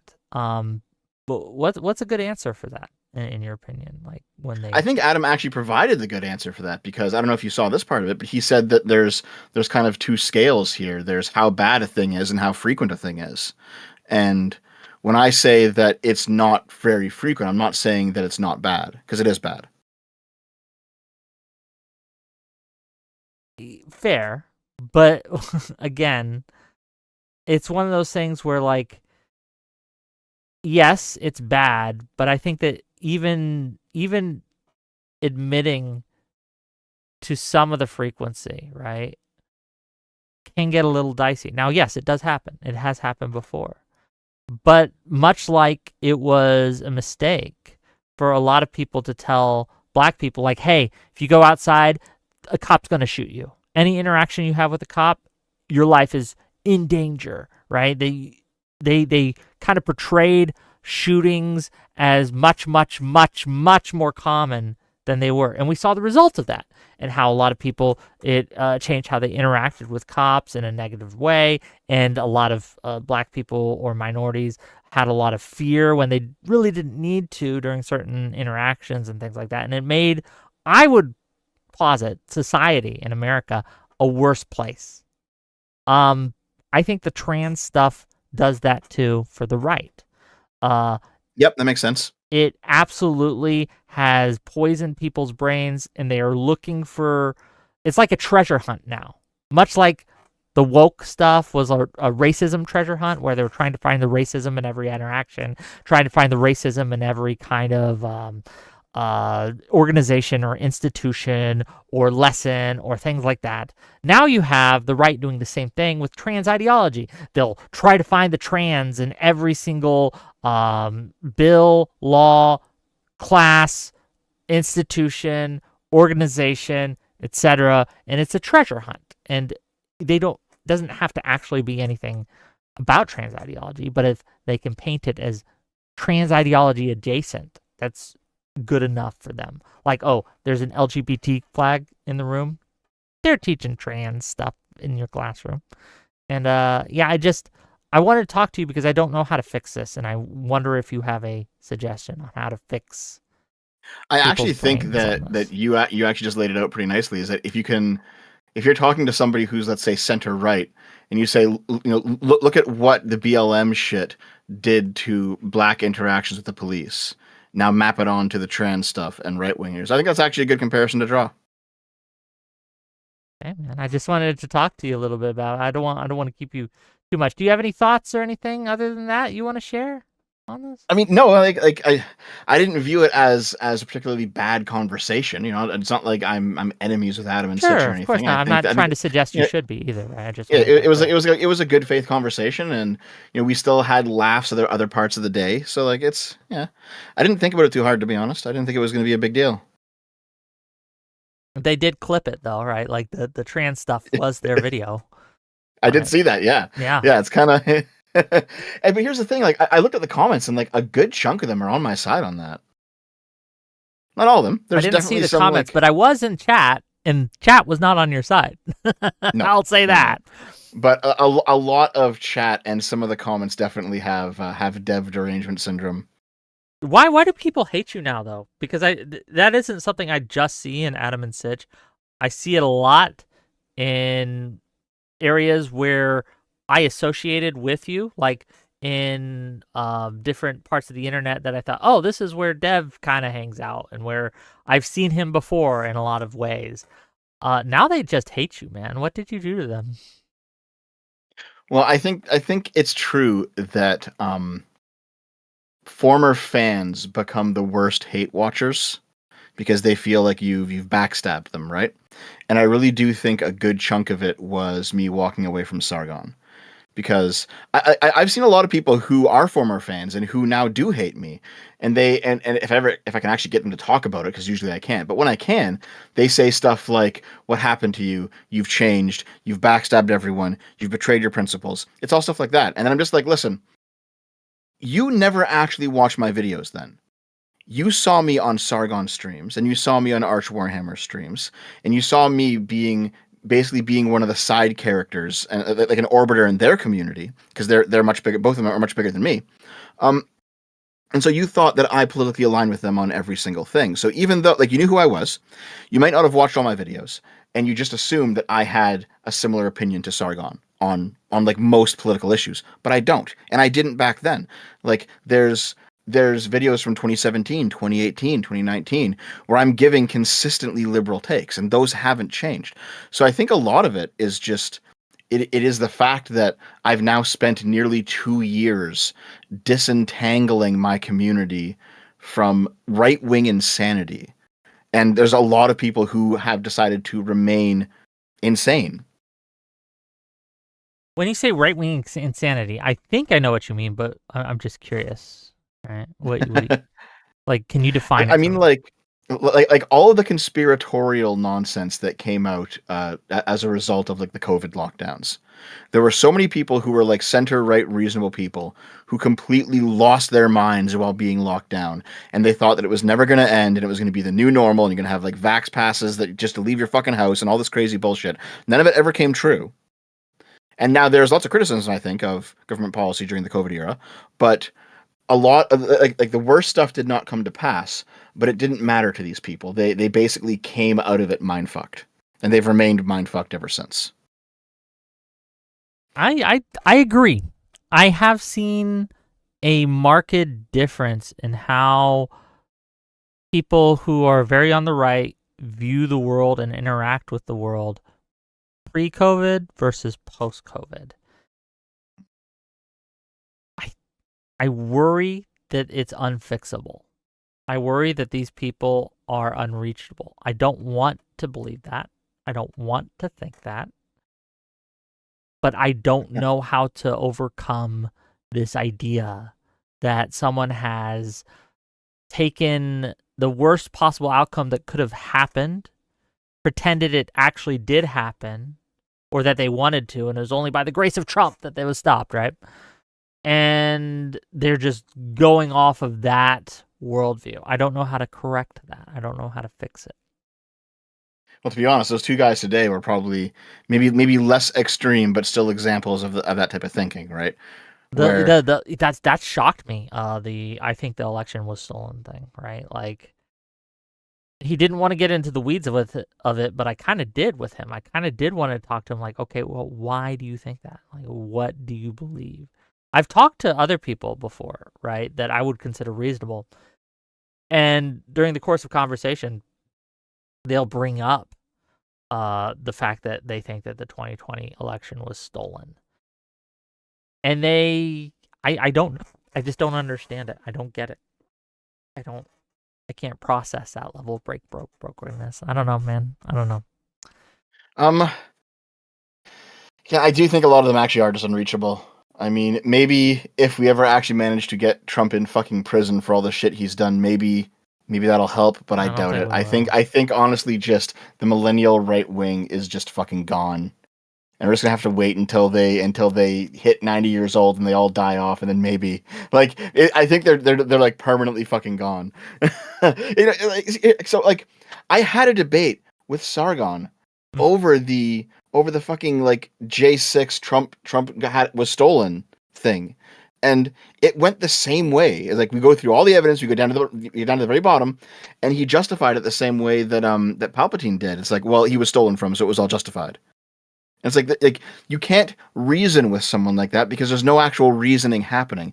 They are assuming that Trump was stolen from, and then everything else logically follows from that point, but there's no evidence that Trump was stolen from. But didn't you read the Navarro report?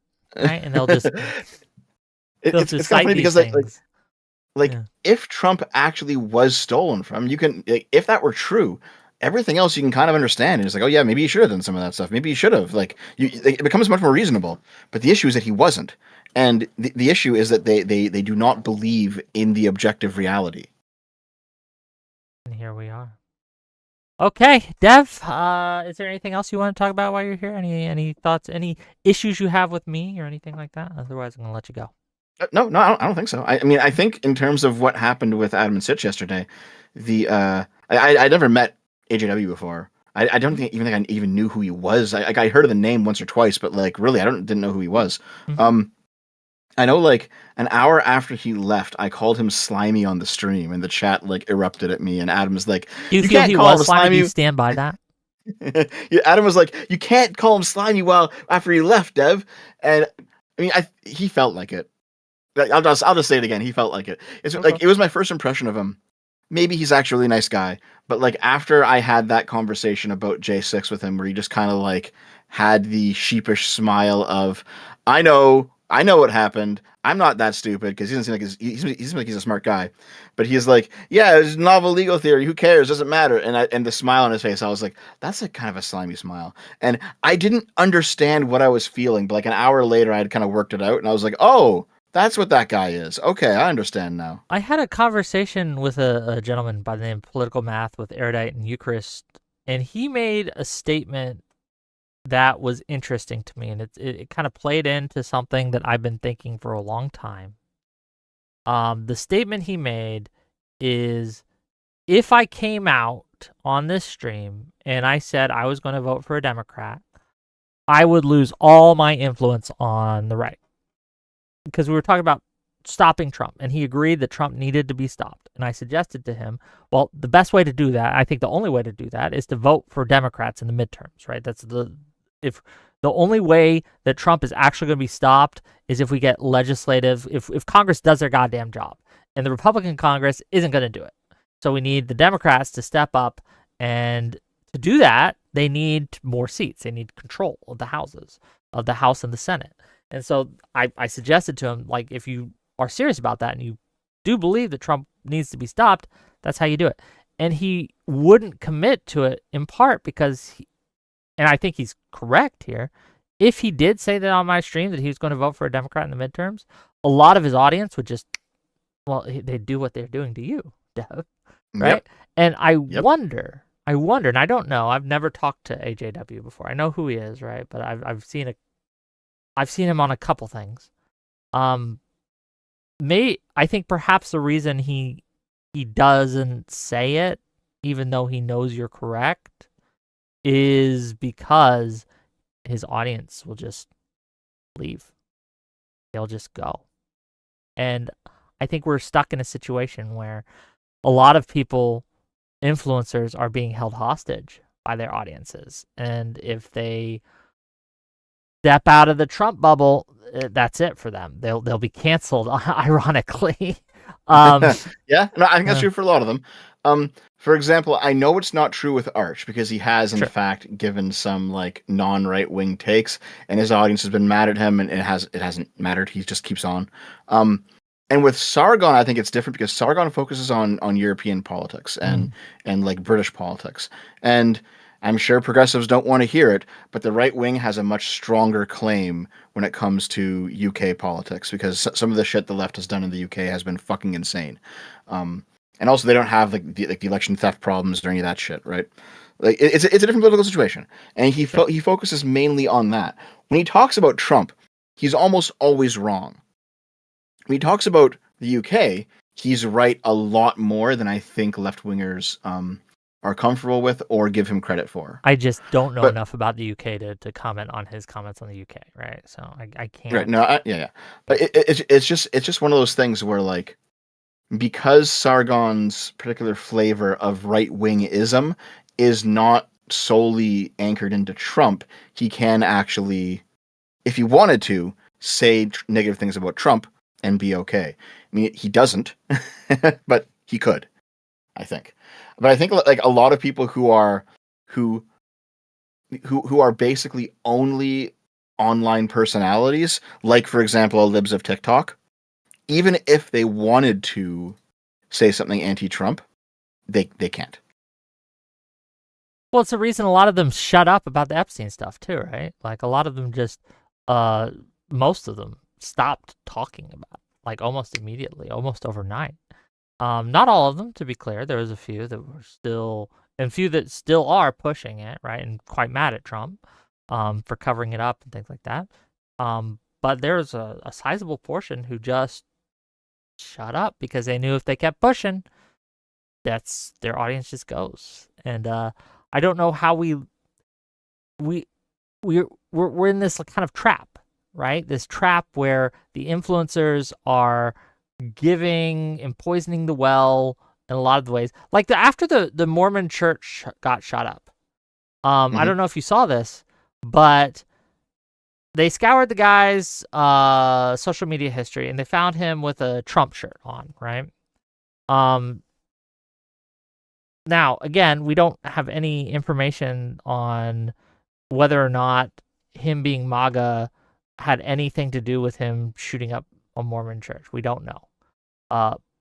But even, I don't think most reasonable people were even alleging that would be the case. But even still, many people on the right felt the need to Photoshop that picture out and present the Photoshop picture as the actual picture. And the Democrats, the liberals, they're lying to you and they made this up about the Photoshop. And the reason I know which one's Photoshopped and which one's not is because it's still up on their 2019 Facebook page, right? Right. Yeah. So, man, if you have those links, you should send them to me because I haven't seen that at all. This is all new to me. I want to see it. Oh man, it was crazy. It was on my Monday show. I went over them. I could probably find them again, but it was a big thing. It was the same thing about after the Hortman shooting. A lot of people put out this false photo, claiming, because this was after they caught the guy, by the way. After they caught the guy, after he was in custody, after everyone saw his photo, everyone knew who he was. They found a guy who was wearing a Democrat shirt that looked like him, and they spammed a bunch of on Twitter. They spammed it, a bunch of big accounts with thousands of likes, right? Spammed that. Oh, look, they're trying to convince you he's a Republican, and look, he's a liberal. Look at him in this Democrat shirt. But a guy I know, one of my mutuals, knows who that guy was. The picture they were trying to put off as the Hortman killer, and it's just some guy in Texas that had nothing to do with any of it. And this kind of, the reason I'm bringing this up is because we see this a rising portion of the right who will just outright fabricate evidence, even if they don't necessarily need to. Anything but to say that, the killer, the shooter, the perpetrator had anything to do with Trump or the right-wing politics. It's just insane to me, and I don't know how we break this. I mean, I do recall seeing a Photoshop of the guy who shot Charlie Kirk wearing a Trump shirt, and that was false. Yeah, but I don't know. Too. Yes. Yeah, like I don't know if that was like a leftist who did that, or if that was actually a right winger who wanted to make leftists look bad, because that also happens sometimes too, or like a 4chan troll who's like, wouldn't it be funny if I put like Trump, like Trump on this shirt and then put it out there and then get everyone fighting each other for no fucking reason, because 4chan does that shit sometimes just for fun. Yeah, I just worry that a lot of people will push it and believe it, and it'll just be the zeitgeist now, and no one will question, unfortunately. Okay. That's all I got for you, Dev. Thanks for being That's here. all.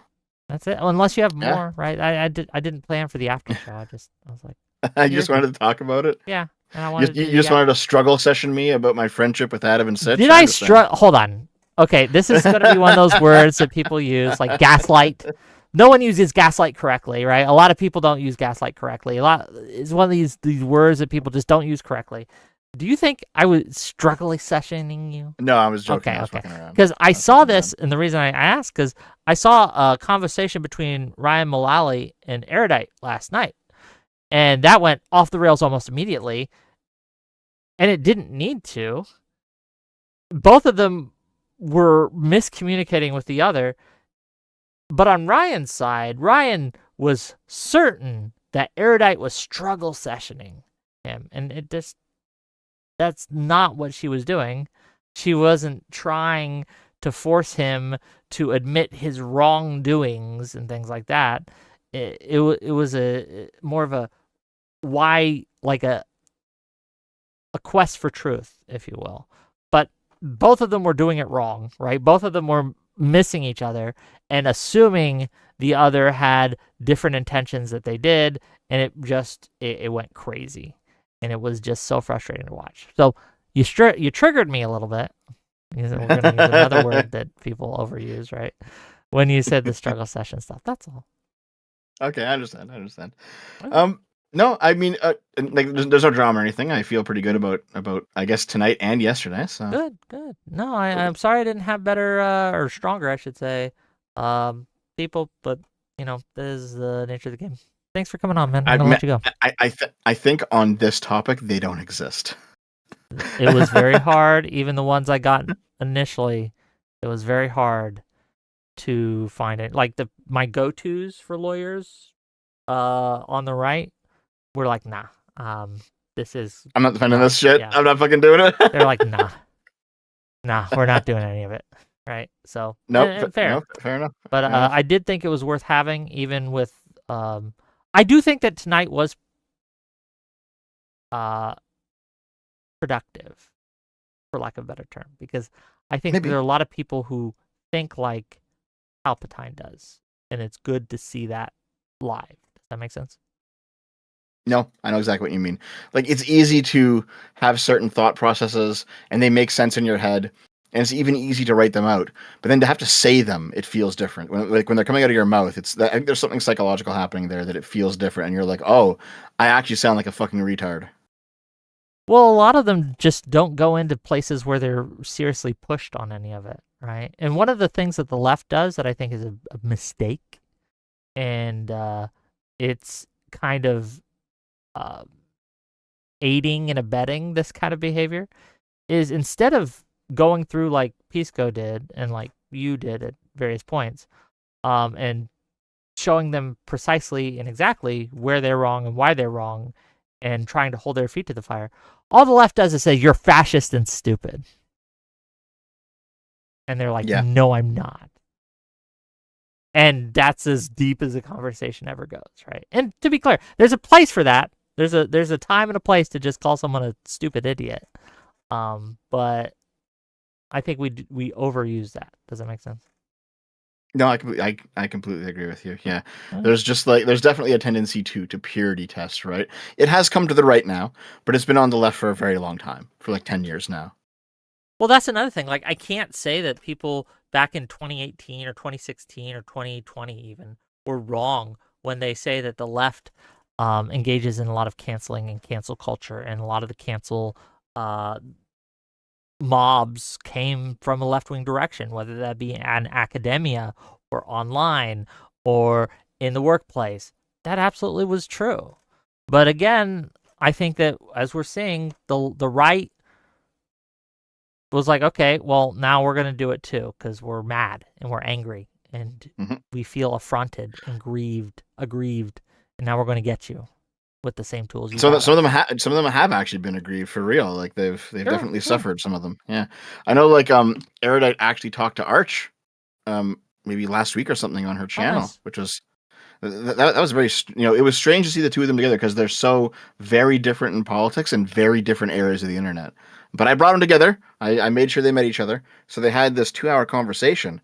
And Arch is someone who actually, like, he has, been deplatformed, and he has been demonetized, and he has been slandered by leftists back in, like, the 2010s, And you can find many examples from that era of it happening. Like, I mean, Sargon got kicked off of Patreon for saying a slur, not even on his own fucking YouTube channel, as a guest on somebody else's.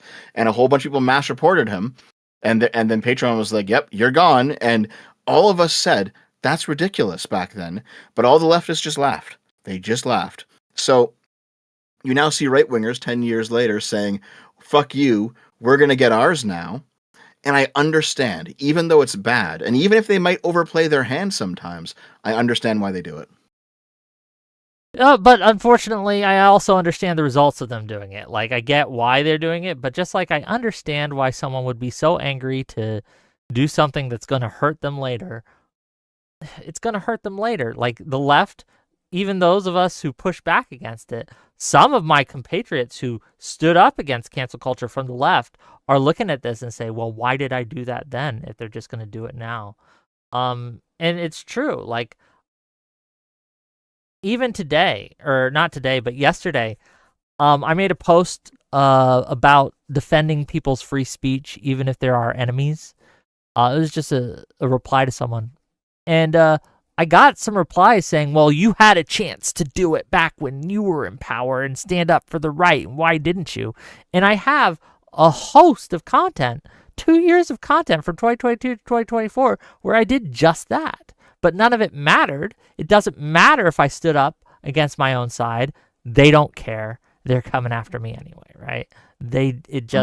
So it can feel, and maybe this is just a vibes thing, right? But it just feels like, okay, well, if I did all this and it didn't matter, why not just play the power politics game? But unfortunately, or not unfortunately, but fortunately, I realized that that's just going to lead to a race to the bottom, and we're on a train to hell. So someone needs to pull the brakes. I mean, yeah, I agree with you, but I still do think that Destiny is partially correct and that you do have to hit them back. Like, you have to, like, I don't mind hitting them back. It's how we hit them back that matters, though. There should be lines, and that we don't cross them. And Destiny is absolutely crossing those lines. Okay. Is the bridge burned now between you two, or what? No, obviously not. No? I don't know. Even if I I don't know think someone's a bad person, or even if I think they're doing a bad thing, doesn't mean I'm not going to have them on my show or still talk to them or still even be their friend. That's just not how I work. I don't know. No, I can understand with you. I get it. Yeah. No, it's one of those things with Destiny. Oh, the problem is that, like, he's right, but he's so inflammatory about it that he does not actually, like, help his case. You know what I mean? In fact, I think that was actually part of another part of the Adam and Sitch thing, is that we had a debate. We had a debate on Destiny's comments, and there was a bunch of people saying that, like, Dev actually wants the streets to run red with the blood of right wingers. It's like, no, I don't. But I also understand that, like, if you find yourself in an era of political violence, you can't be the nonviolent one. Like, that's just how it is, right? There is some I don't wisdom think there. we're in that era, though, right? I don't think we're in the era of... I think you are. I think you fucking are. Really? Yes. Why? Give me your argument here. Like, when you say the era of political violence, do you think, like, are we talking like Italy's the years of lead? Are we talking like the time of troubles, or are we talking? What are you talking about? Can you be more specific? Yeah, I think that you are now entering into an era like those events. Yes, where you're going to have like political attacks every few months. You're going to have assassinations. You're going to have various events going on. It'll be back and forth for sure. There'll be a lot of just playing the propaganda game of taking the next shooter, the next event, the next whatever it is, and trying to paint your enemy as that guy. I think you will be in this era of just heightened tensions and random terrorist attacks until some sort of new moral center actually manages to unite the country again. And that's probably going to take a few years.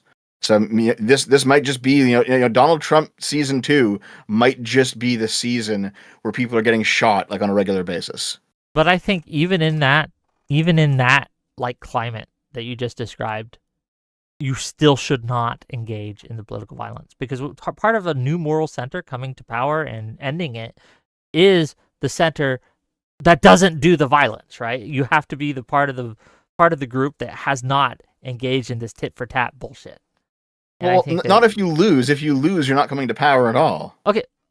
But if you're talking about like things like what is happening where there's every few months there's some sort of politically motivated shooting or things, like did the guy who killed Kirk win? No, he didn't. No, obviously, right? And so people who are engaged in this type of political violence aren't actually winning. They're not actually helping their cause. In fact, I might argue that they are emboldening, strengthening the other side and whatever cause they happen to be with or a representative of is going to be weakened by doing this. So the side that can tame their crazies and decouple from their radicals, from their extremists, is the side that's going to become the it's going to reign supreme in American politics, I think. Well, here, like let's assume hypothetically that we wake up tomorrow and Gavin Newsom's been shot. Okay, do you think that you're going to see like all of these very partisan right-wing people like leave MAGA, leave the right in response? I don't think so.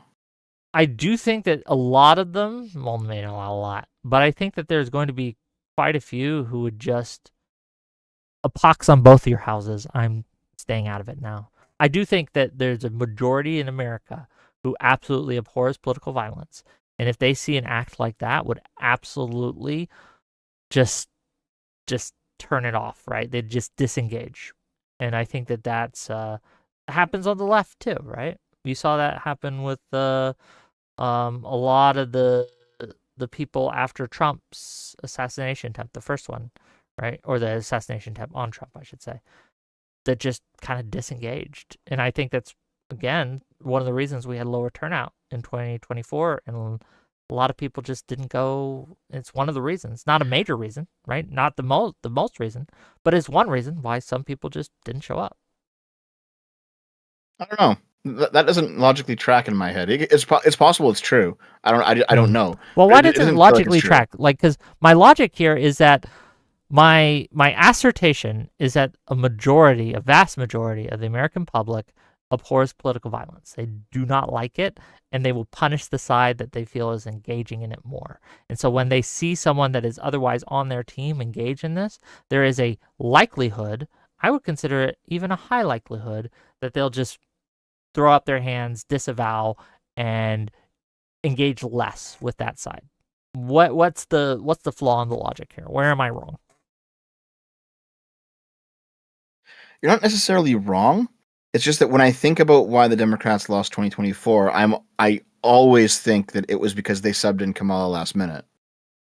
That is the major reason. I agree. But there's never any one reason, like, and even if yeah. I do think that a portion, I'm not sure, I can't tell you the percentage, right? But there's a portion that the Trump assassinations caused a lot of the left voters or the Democrat voters. Well, I don't even want to say a lot here, but a portion of the Democrat voters just be like, fuck it. I'm not playing the game anymore. I'm staying home. My intuition tells me no, but I don't know why.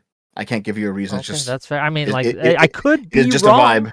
I'm not using data here. Yeah. I'm using vibes, right? But this is just from the conversations I had at the time, observing the conversations that were being had in public, and just my own like common sense, if you will. No, fair enough. Fair enough. Okay. All right, so yeah, we'll see. I don't know. Is there anything else? No, I keep saying okay, we're done, and then something comes up. But nope, fair enough. Okay. Are there any other debates coming up that you might want to sub me in for? Ooh, well, what are your thoughts on the shutdown? Oh, I haven't looked into it much. It's just that I do think that at this point, the Democrats just need to let the center fall out of things and let the Republicans actually take some damage. So I'm okay with it. On another one that you might be interested, on Wednesday, I'm going to have erudite and lactoid. They're on opposite sides of this, but the question at hand is, which side has the better answer or the better solution towards crime, the right or the left? Erudite says the left. Lactoid says the right. Do you have an opinion? I think you need a healthy mix of them. Like the progressive view on crime really seems to be, oh, we'll just rehab everyone and it's all just going to be material conditions, and like that shit's obviously fucking false. But the right can definitely get way too punitive with some things.